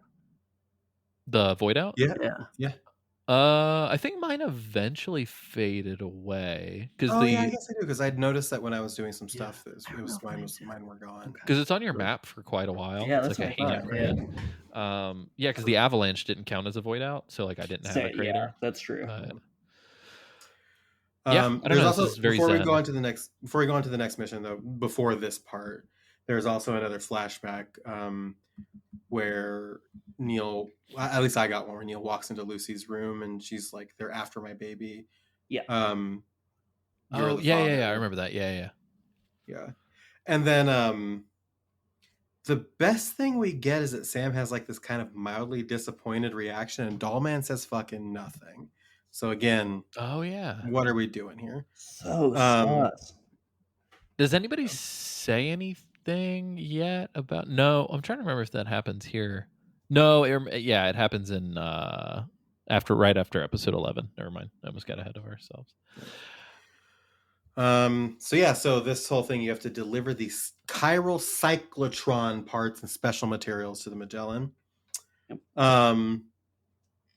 Also, the fact that Tarman has the fucking nerve later on to like explain to you that you have 3 different routes all the way across Australia to like take something else. I'm like, Mhm. brother, I already had a fucking mission to do this. Yep. Why are didn't you tell me now that? telling me my routes? Like, options. yeah. You get a call from the president on his private line who says the Magellan did used to be a civilian vessel, but the retrofit came from Bridget's account and that Charlie may not exist at all. And that further investigation may be warranted because APAC may have made a, quote, grave error supporting expansionism. Interesting. He then said, just keep linking the continent. I'll look into it. I like And that then, he's like, this fucking thing that might be a war crime, go keep doing it. yeah, Like, exactly. what? And then Dead Man in Heartman's body calls you as you kind of go and says that the information that Lou was stored to hide about the core baby program was falsified, and Amelie was the one that changed BB-28's record from her own accounts to protect Lou. Interesting. But yeah, I aside feel from like that, this thing pretty calm keeps right back. seesawing. I feel like Mhm. every other fucking main story mission, they're like, actually, it wasn't Neil at all. It was Dead Man. Actually, it wasn't Dead Man at all. It was Neil. Amelie. Actually, it wasn't Amelie at all. It was Lucy. Actually, like, you're just like, okay, cool. Keep hitting the tennis ball. But yeah, so once you drop this off, this is one wherever we have to destroy the chiral jammers, right? Because you take everything back to the DHV so that it can finally move. Yeah. So your goal now is Charlie tells you your final objective is to connect Terminal Fort Knott, and to do that you have to hook up the Southern Environmental Observatory. Yeah. You know something sick? What? So where I voided out on my way to Pierre Southern, destroyed these chiral jammers. So as soon as I got the order, that auto completed for me. Are you serious? Yeah. That fucking rules. Yeah. It was I feel like fucking speedrun rad. strat. Fucking Yeah. speedrun strat. I was like, for this is so sure. cool. Just void out every objective and then you have to worry about it. Yes. So It was are there just no awesome. dudes there anymore? Are there even buildings there? Crater. It's a crater, and there's like the invisible wall that like stops you from going into the crater. So it did kind of fuck me because one of my standard orders from the tar therapist, like it was one where you had to get like 6 boxes, and like 3 of them were on the other side of the invisible wall, and I just couldn't reach them. Did you have the gloves? I didn't. They just broke like a couple minutes ago, and I was like, I don't want to go fabricate them and come back. So I delivered half of it and said, "Fuck you, tar therapist." That's crazy. Did you, Lily? Did you have a story with this zone?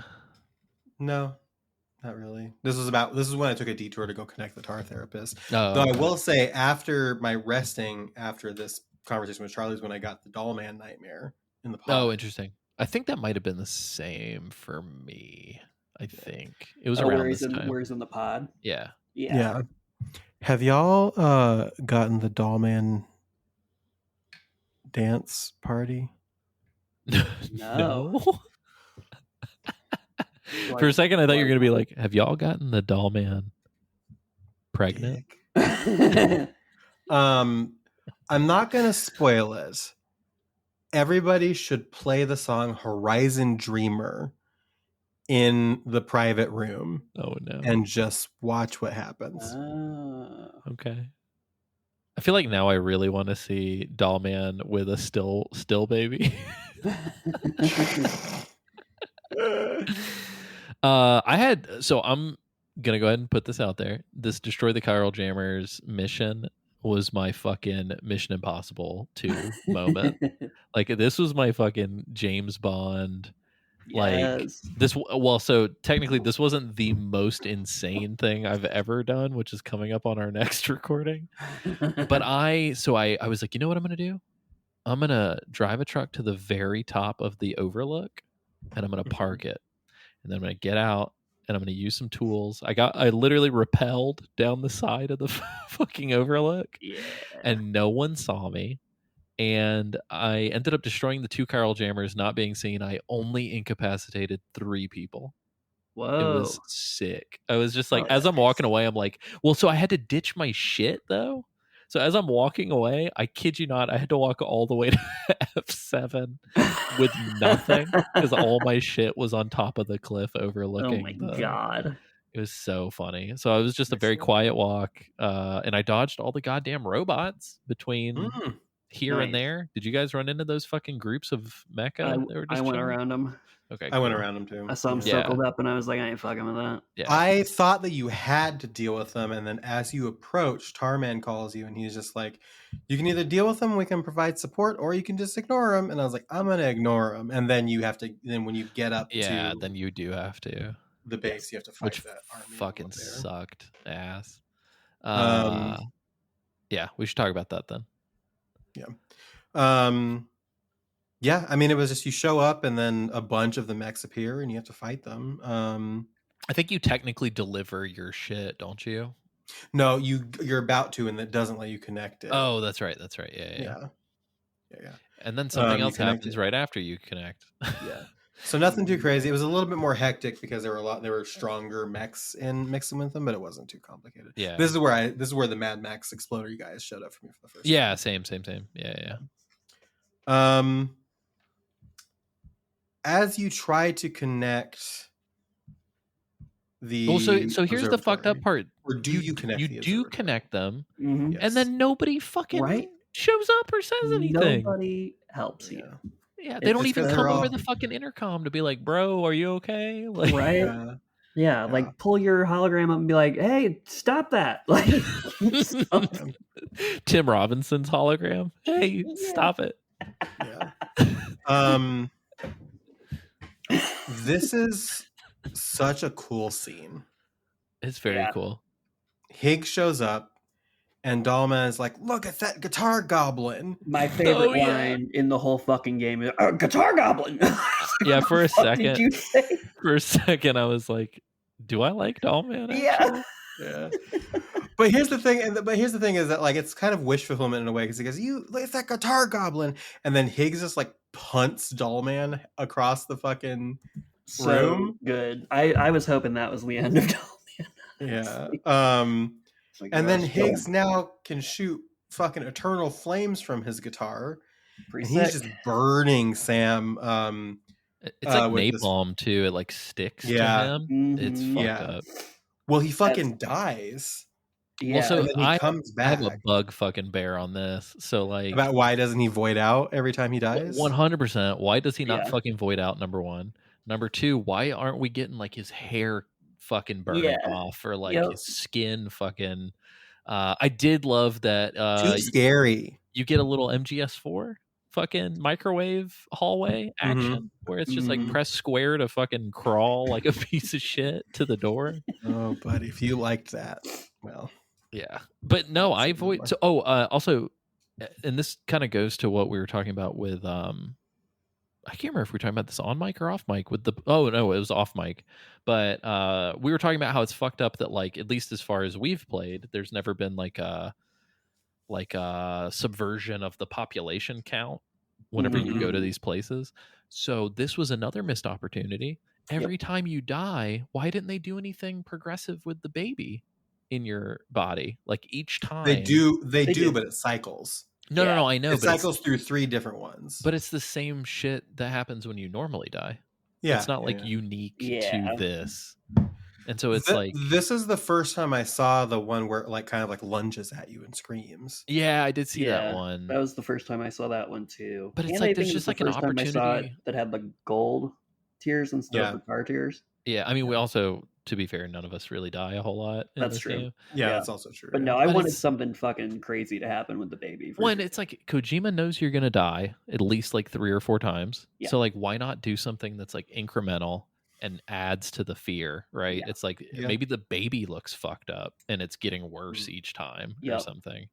My just only thing felt is like that like missed somehow storytelling Higgs, opportunity. Higgs was maybe preventing him from because he wanted him to come back and like feel it over and over again. and, like, Yeah, I think he does say Yes. something about the fire. Didn't they say it like shortly after this? They say something about how the fire damages your ka, but not fully voids it Mhm. out or some Oh, shit. They yeah. made some like hand They, wavy. they do like excuse. hand wave it for sure. Yeah, I tried like the second time I think I died. I think I floated around and just like threw the camera around, like That's trying to another see if I storytelling could opportunity. They get could have something totally, going. yeah, they could have had like something progressively getting like, what if there's like a huge fucking BT that's getting closer and Yeah. closer every time you die? That'd be sick. Like something to just like ramp up the tension. Mhm. Mhm. I just feel like a lot of storytelling opportunities were like left on the table. Yeah. Sure. But Super cool, though. This does kind of function as like your Metal Gear Solid torture scene, though. yeah, Yeah. Because so Higgs is like taunting Sam a bunch, saying it's like you're gonna writhe in agony, die, and then return and die, and over again. He taunts him with Lucy's betrayal. Tells him to suffer and rue the day that he was born, and then he Yeah. starts playing BB's theme and singing BB's theme on I his know, guitar. it's so fucked up.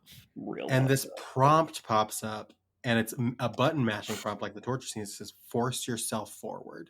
Yeah, So you have to mash the button to like get to a certain point, and if you don't get to a certain point, you die again. They push you back to where you were. yeah. I was gonna ask. So I did die twice after the prompt, and I Mhm. noticed that the first time it felt like I'd gotten pushed back, and I was like, "Fuck! Do you have to do this whole thing in one Mhm. go?" Yep. But I don't think it, pushed me back all the way. progressively. It progressively lets you Uh, get further and further. Yeah. Yeah. Also, there's a that lot of was- really it was- good fucking dialogue from Higgs as Great this is dialogue. going Oh my on. God. It's Like, Higgs it's just, taunting you when Just- you're crawling, like yeah. chewing the scenery once again.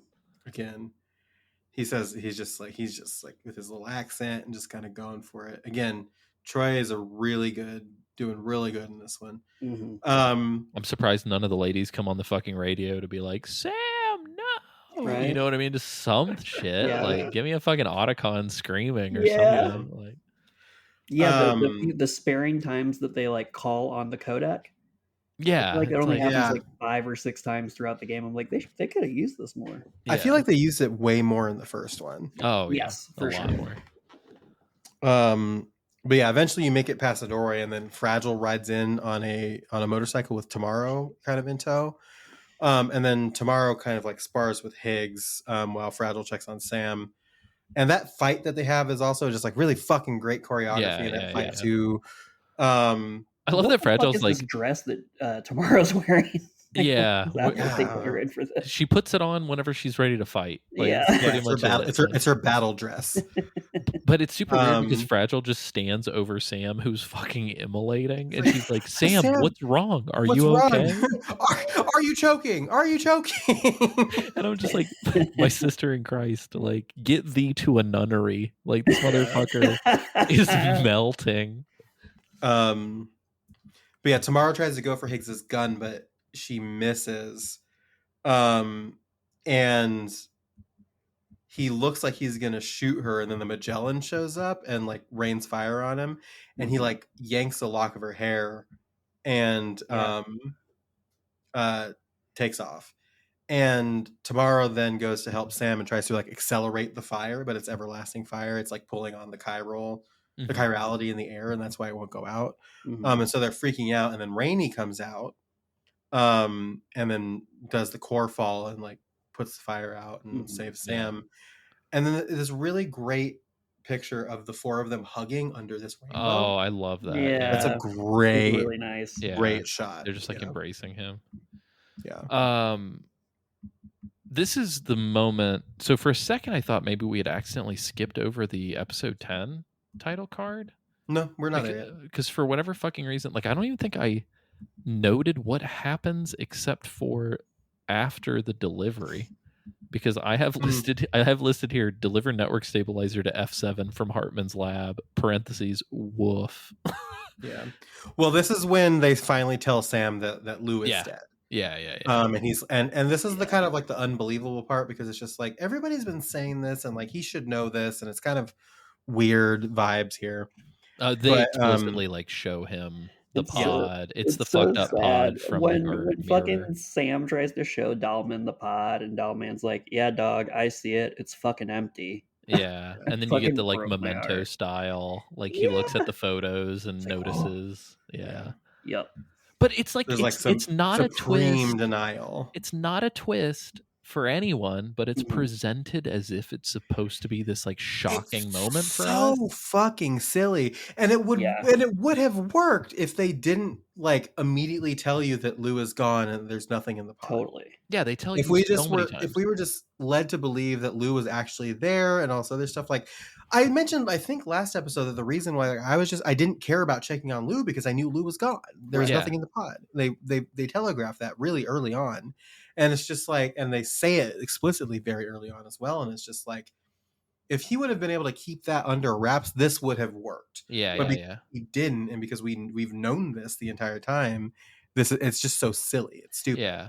I feel like this game is definitely filled with a lot of those for some fucking reason. Dahlman being like, he's the one that's like manning the Odra deck, and Yeah. I'm like, And he's like supposed to be Sam's therapist, basically. And it's just like, why is this fucking failed spirit medium child murderer this guy's therapist?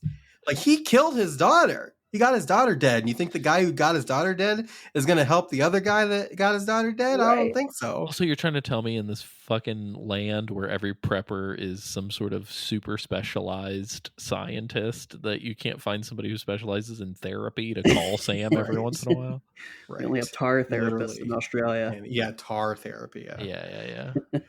But Anyway, yeah, there's yeah, this it's really narration fucked that Tarman says that Sam is doing fine and he's fully healed, and that the tar currents are too unstable and the Magellan has to remain at the observatory to defend it for the time being.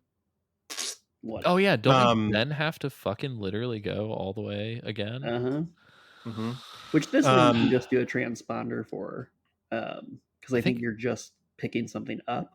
I think so. Yeah. I just drove again. I drove as well. Yeah. I Sam love drove that Sam no longer has a pod on his chest. Yeah, Yeah. I like that too. I'm It glad is, he like, real didn't sad. keep carrying it around. It was sad. And the zoom on the picture that you took earlier with Mhm. the women on the bridge, and suddenly you see the fucked up pot in the background. Yeah, can you imagine, Yeah. dude? He looks so to us he's crazy, right? Like to us Yeah. in the cutscenes that we watched prior to us talking about this right now, we're like, yeah, he's creepy. He's watching from the background, and then he just wanders in, and he's like, yeah, and then leaves.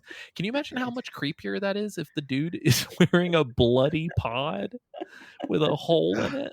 Like, It's fucking For crazy. real. Well, there's a point here is like while he's sleeping, like they say it's about time to have that conversation with him, and then he gets they've been up teasing and it for a while too. By the way. yeah. And like Fragile is like in his room and brings him flowers because he's passed out, and like looks at the pod and it erupts in tentacles, and that's obviously not real. But they're saying it's time to have that conversation with him. Sam wakes up. It was a nightmare he was having, and he wakes up and checks the pod, and he goes, Lou doesn't look good. It looks like she's fading away. Yeah. And Dahlman's like, let me see. And then he shows Dahlman the pod, and Dahlman's like, we're making progress. And he finally just breaks down and says like, look, Fragile asked me to help you process the loss of your child. Lou's been gone a long time. I've been the one operating your Odenkirk. Like that's why he's been seeing the flashbacks as well. That's why he's been like sharing in the flashbacks instead of just like instead of not being able to see him like he should be, is because he's the one who's operating Sam's Odenkirk sensor. Are you sure it's not just because they needed somebody to comment on the flashbacks? And again, Fragile walks in at this point and says she didn't mean to string him along, but she wanted him to live and move forward. Yeah, I love that she's like didn't want to string you along, but totally fucking lied to you so that you Yeah, could go the do whole this time. thing. Isn't it great that you're not in your apartment anymore trying to kill yourself? And it's like, Right? wow, Oh my okay. god! Fucking And Hikikomori bitch. This was like the one time Norman Reedus actually had a line that like really got me, where she's like, "I've been alone this whole time." Yeah. Ugh. I'm like, Sam. Yeah, poor No. dude. He's a big dumb idiot, but He's a boy, big dumb idiot. do I want to Yeah. protect him. Yeah. Yeah. Fragile then does the thing where it's like, well, death can't tear us apart and we'll always be connected. And Sam's like, And no. Sam's no way. And then Fragile's like, yes, we will be no matter what. And And Sam's that like, you'll never no, be alone. no way. And they go back and forth over and over and over. And then the saddest shower of Sam's The life. saddest. He's just like showering in his clothes. He's fully clothed. And he has the pot and he cracks the pot open and he finally sees that it's actually empty. And then he just starts crying. Yeah, real bad. Cry. And not like bad cry, like a lot of crying, just like literally Norman Reedus just being like, yeah. My explanation for this, I guess, is that he regressed so much in his grief that he just blacked everything out and he just like was not hearing. Yeah, I could understand that. Weirdly enough, by the way, after Lou is no longer with you, with your deliveries, there would still be moments where normally she would giggle or cry or something, that I like still heard it. That totally happened to me too. Yeah, like I don't know if like a phantom pain. Yeah, I was gonna say I don't know if it literally was like happening in the sound design to like fuck with you. I had the same experience. It's But like I when you like swear feel to your God. phone vibrate when it's not in your pocket type thing. Like, Yeah. Totally. Yeah. I had the same experience. The funnest version of that is for the first year of Edith existing. Any fucking time I would take a shower, I would be like, "Is that a baby crying?" Like I would freak out, and then she'd be fine, and I'm just like, "What is happening?" Yeah. But yeah, it was cool how that kind of happened for some, like I don't know, some people. If that didn't happen for you, like that's fine. Yeah. But for me, it was like burned into my fucking psyche. For sure. Yeah, I guess the end of my explanation there for that is like maybe is like he's just been denying it this whole time, but then like this assault on his car was like it was left insusceptible to knowing the truth or something finally, and that's why he was able to see it. But because they do make that point that like even for a repatriate, like repatriating that fast in quick succession takes a toll on the like soul. fucks your soul. Even though his body is healed, like his ha is healed, his ka is fucked up a little bit. So I have a question. Why don't they just refer to body and soul? I just don't even understand. Like the ha and ka thing feels kind of cringe, and I'm just like, why are we doing this? But yeah, so you get this scene of Sam crying in his clothes in the shower, and then we cut to the title card for episode 10, Isolation.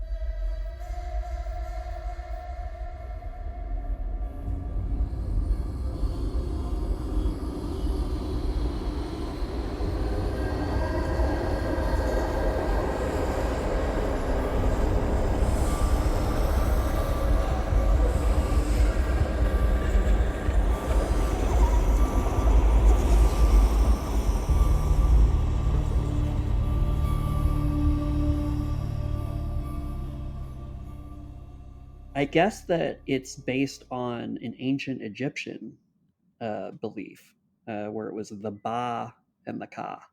Oh, interesting. Ba with the ba, the bang, ba with the ka, the bang, the dang, diggy, diggy. Yes.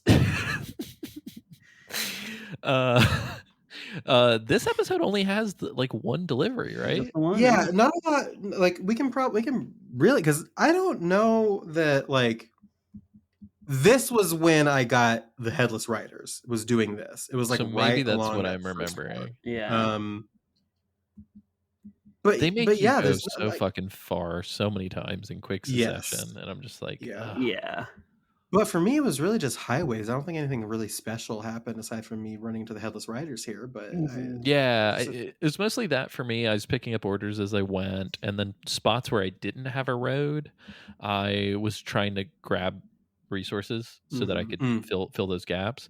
I don't know if it's because the requirements get steeper kind of as you go. But I felt like I just did not have enough resources for fucking anything. I at had this to point. do so many Yeah. mine trips at this point. Yeah. Well, that's like my cutoff. I'm like, if I Yeah. have to go to a fucking mine, I'm putting this off for I'm a not bit. doing it. Yeah. Mine was always fun because, like, most times if you haven't been there in a while, there's already like 9 boxes from other porters that have been left there. Oh, nice. So, like, sometimes even if you didn't have the materials, for Yeah, them, you could I think still that happened to me get maybe good. once or twice. Yeah. But yeah, it's just a long fucking drive back and forth. Yeah, I did Yeah. some zip lining, built some roads. Yeah, there are like mechs kind of sprinkled Yeah, throughout. there's some that, like, if you've got the highway built out, that like they'll like you'll enter the combat encounter, but you're just going so fast. You're just going so fast they can't get to you. Yeah. Yeah, This is where you have to go back to Heartman's lab. yeah. We So were, what like, the fuck really- was the long one that we did last time? Oh, I don't know. I don't know. I really don't. The remember. special materials to the DHV Oh, was it- Magellan. yeah, where you have to like Hold on, I'm gonna look this up. pack up now like I'm it's like curious. 600 pounds worth of material for to take from Pier Southern to Yeah. the Magellan. Oh, is it just straight up from Pier Southern to the Magellan? That's it.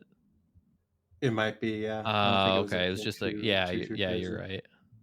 This website is saying that it's the heaviest single delivery cargo in the game up until that point. That tracks for me. Yeah. Um, Okay. Well, yeah. So just take everything we said earlier and apply it to Yeah. here. move it over here. Why did you take the discussion and put it over there?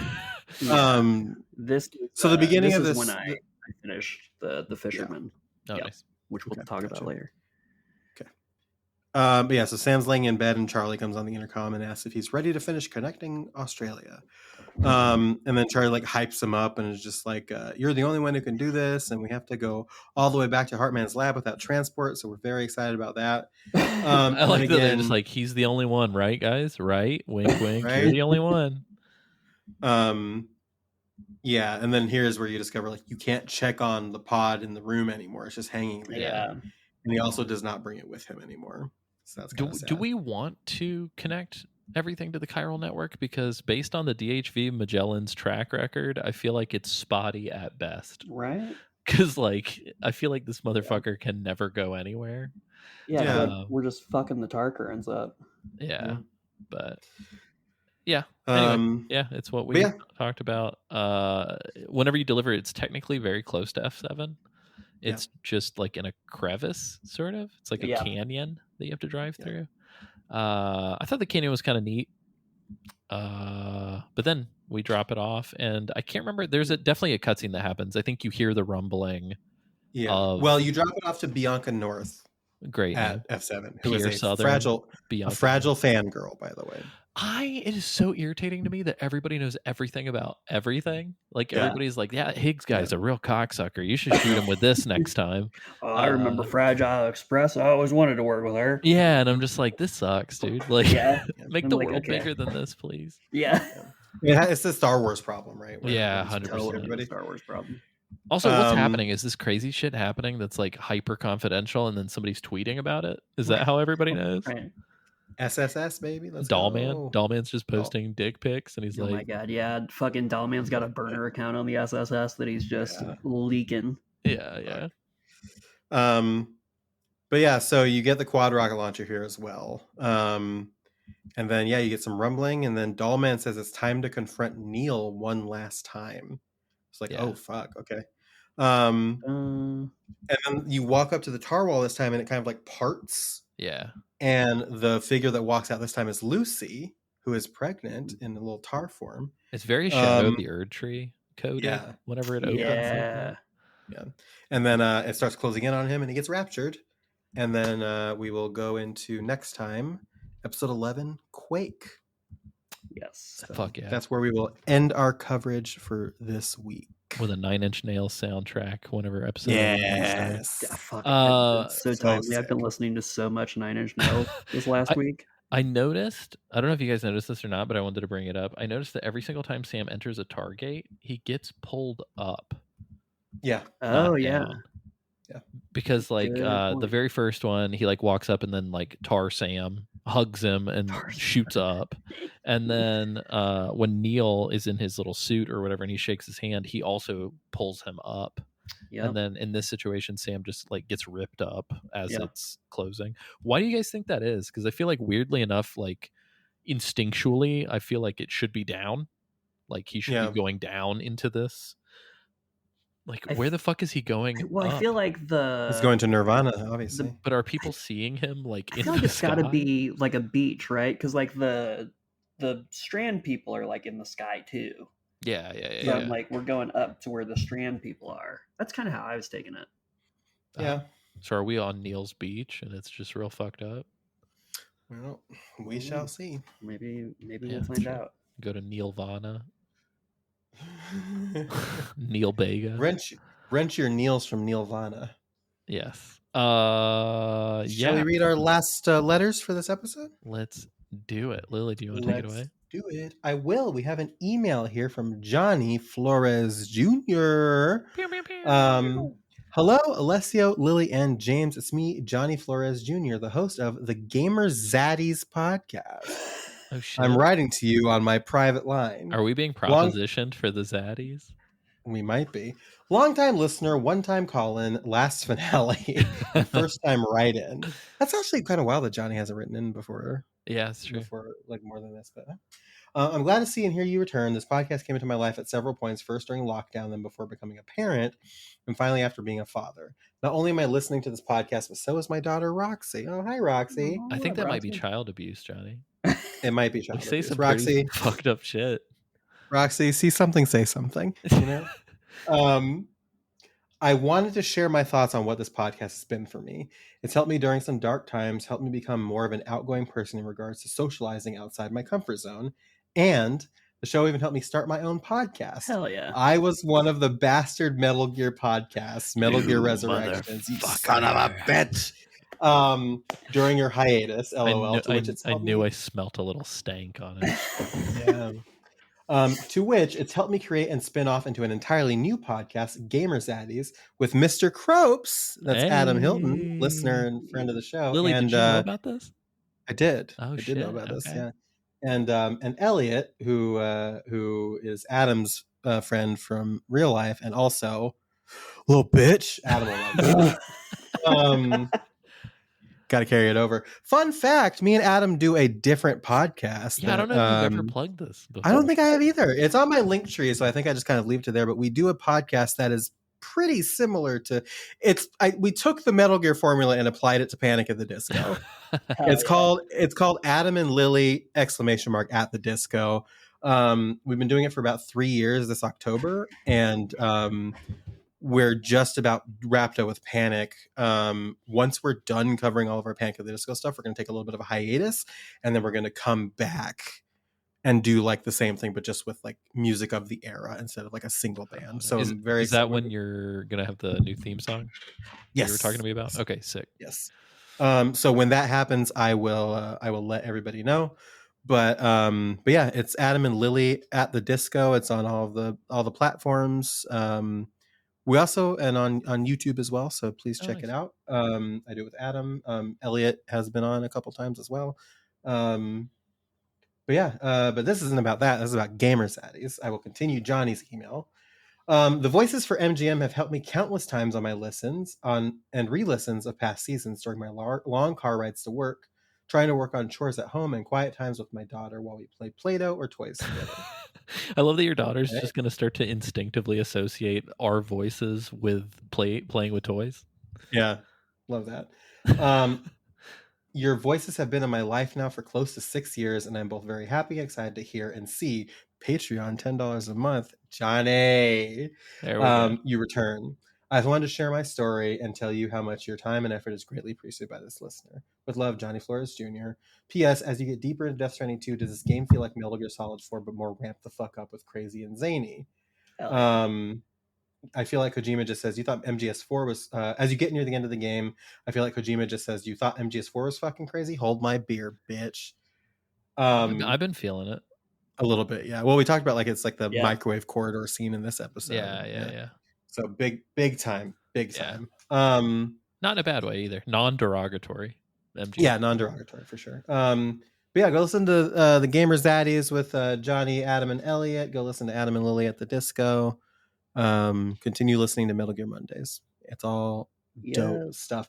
And I would also like to say, we talked about how we don't want like these self-flating, the ones that are just like, hey, you guys are the best. But he had the PS about Death Stranding 2, and then it was also like, let's promote Johnny's podcast as well. So Yeah, for sure. it kind of all rolled in together. So we want to clarify that we haven't changed our stance on that. Please yeah, of include course. Yeah. something else. In those I, including in this next letter, have been editing some of those out. We can read them and feel warm and fuzzy, but we will not put you through us back patting ourselves. Cool. Jordan Scott, he's back. He's back to talk about episode 9 and 10. So yeah, let's hear what he has to say. Episode 9. The return to the motherhood with Rainey felt really weird and forced to me. Not sure why. I like the moment they shared. I feel like they could have had that Rainey moment when we got to the motherhood in the I first completely place. agree. the first time. Felt, absolutely, yeah. It felt random and out of place for me as well. Yeah. Also, none of that was time sensitive. Like, it's not like her Yeah. kid being checked on ended up rippling out into some other thing. Yeah, it was just like I don't know. It was just a vehicle for them to be like, oh yeah, this is going to be fine if we fix this. Yeah, that's true. It's like you could have said that anytime. Yeah, all the padded. I do feel like there are quite a few deliveries where it's like, we need you to trek all the way back for no fucking reason. Only downside to completely ignoring what Dollman says is I missed the point of no return, so I got locked into this next story point. I wasn't super upset because I needed a break from grinding deliveries and construction. Tomorrow, tearing Higgs apart was amazing and the next coolest part of the game for me, followed by the Higgs encounter later on. I really love the next mech fight as well. I threw Dollman into one of the singularity blast things as well. LMAO. It was a hilarious moment to me when they warned you to be careful around the president, only for him to immediately call you on a private line to drop some sus facts for you. Yeah, it is literally like in the same breath. Like, it's crazy. Literally. Don't trust the president. Hi, I'm calling you on my private line. Yeah. Okay. Whatever. Little funny how he mentions it's a private line every time he comes up in this, unlike every other hologram conversation. I do like skirmishing with the mechs. Feels way better than brigands. Better AI, IMO. Yeah, they are better fighters. I think it's part of the reason why I try to avoid triggering them. Is like they're too good at fucking me up. Yeah, it's a little bit more dynamic combat, I think. Yeah, I don't mind the brigands. I think the brigands are fine, but it's the mechs are more dynamic. Yeah, for sure. brigands sans helmets as well, I think are very easy to take down with like anything you have. The Higgs encounter was terrifying. Felt really bad for Sam. Yeah, I'm glad Higgs shared in Dollman's punishment. He booted that little shit. I wish that Dollman would have been in that fucking napalm. That would nice. We would have been done with him. Nice to see him burn. Done. Puppets are wood. They burn and they crumble. The guitar feels so fucking weird, but I unashamedly love it. I also love how OP Tomorrow is. She's so badass. I really hope it's Lou. If it's Lou, I just wish that they would have peppered in like Tomorrow remembering very, very slight things, or like turning and noticing Sam over the tiniest little thing that like maybe is like subconscious.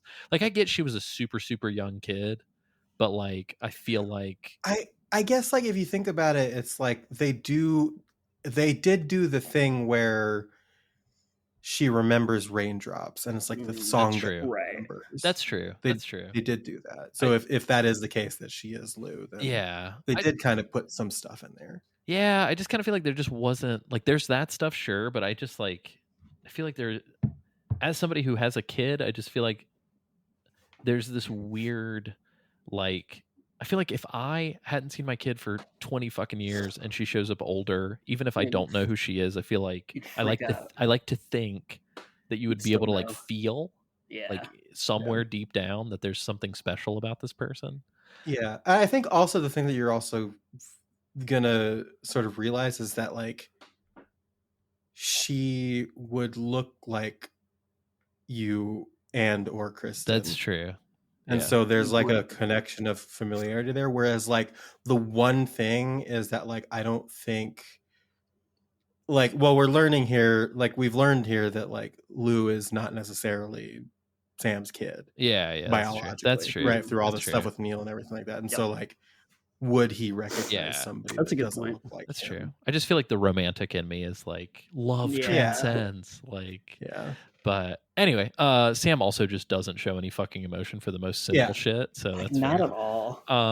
Okay. Anyway, sorry. When Lou died in the beginning of the game, I almost stopped playing. It was so sad, and I was pretty upset that Kojima did that to Sam's daughter just to motivate this next journey. Totally agree. Well, James yeeted off the cliff, so Yeah, that's it's fine. It was actually Good. James That felt good. who forced the death. Yeah, I'm not gonna lie. I have kind of been in as much denial as Sam the whole game, where I'm just like, Lou's still alive. She's still a baby somewhere. I need her. But anyway, Sam finally showed emotion with the truth coming to light. I had a sigh of relief when Fragile shushed Dollman.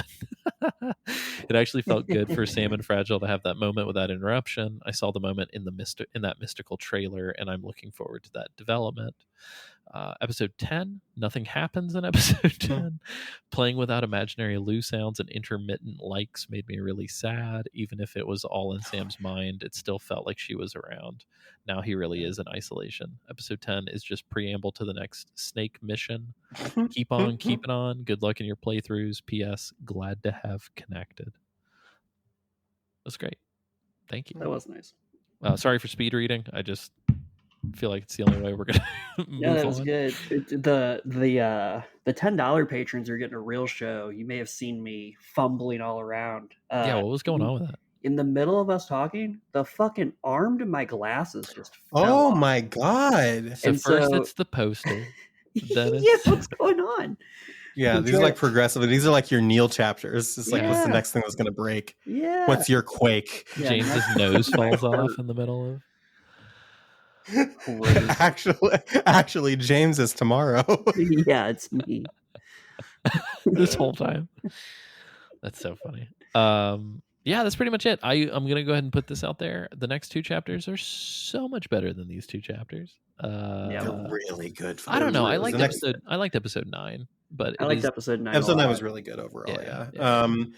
But I don't know. It's just like we're at a point where, like, starting with the next couple of chapters, the game, and I say tumbling downhill in like a metaphorical way, not like a momentum, quality way. not negative. Yeah, It's just like it just starts fucking rolling to the finale at this point. yeah.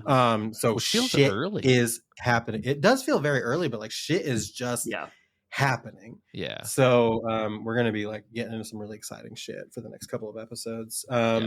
We may end up covering 3 chapters next episode. Is that right? I think so. Yeah, Yeah, 11, 12, 13. Yeah, makes sense to me. Yeah, and so it's going to be a lot of fun. If you have anything to say about chapters 11, 12, and 13, or chapters 9 and 10, feel free to give us an email at contact@metalgearmondays.com. Yeah, we get those. I usually try to respond to those whenever they come in. That way you know that we have received them. Very nice. And yeah, definitely try to keep it brief. I would say probably the messages we read on this episode are about as long as I would like to go with these, unless it's like a really crazy story that you want to tell. But yeah, no, these have been great. Outside of that, do you guys have anything other than Metal Gear Mondays to plug? The Rat King at bluesky.com, baby. So Sam Lemke, who wrote in, asked me if he had missed an inside joke or if where the fuck Rat King even came from. Do you guys remember? I think it just organically came up as like Just a goofy organically, thing. Yeah. It's just got his it one Blue day. Sky name on Blue Sky. Wait, is it really? Yeah, no, it really was. Yes, it's literally been .ratking.bsky.social. I had this moment where I was like, I don't want somebody from work like followed me on Blue Sky, and I was like, I don't want that to happen again. And so I was like, I gotta get my name off this thing. Yeah, there are definitely moments, especially in like game related scenarios, where I'm like, why don't these people use their names? And then I was like, oh, for the longest time everybody just used weirdo usernames. Yeah, Like, why totally. am I not remembering? But anyway, yeah, same shit over here. Trying to think. I found out today that project that I'm working on, which I kind of let slip in the Discord, I found out today we have like a what's the word? like a short agreement, not like Oh, the hell full yeah. agreement, but like a short agreement for some preemptive work to happen on a feature film that I'm working That's on. awesome. Oh, okay. So that's pretty sick. I think outside of that, yeah, everything else will be announced once it happens. But yeah, you can follow me, Alessio Made That, on most things, or you can just look up my name. I'm the only one with my name in the entire fucking planet. So SEO is great for me. Hopefully, I never get arrested, because then it'll be real easy to see anything. But yeah, Lily, anything other than the podcasts? Yeah. You can go to linktree.com/Liliana Dawn to get links to my books, to get links to Adam and Lily at the Disco, to get links to my, Steam wish list, crazy things. Yeah, that's I stay pretty active on Blue Sky, so that's also Liliana Dawn .bsky.social. So look up Liliana Dawn on Blue Sky if you want to follow me on Blue Sky. But yeah, Linktree is where all my stuff is. Sick. Hell yeah. Trying to think. I don't have enough chaotic energy in me this week to do something like last week. So y'all this one, I'm leaving this one up to y'all. Well, in Higgs's journey to torture people, do you think at any point he's going to send Sam someone's head or force him to deliver something fucked up? What do you think he would send it in? I mean, what's that line from that one movie? When Gwyneth Paltrow lost her head? Do you know what I'm talking about? What's in the bag? Is that what it was? No. Oh, I know. What? What's in the box? Oh, what's in the box? What's in the box? It's just a box. It's just a box. Box, baby. Just keep it going. Boxes. Yeah. Fuck Hulk Hogan. Rest in piss, Hulk Hogan. Rest in piss. It's the box.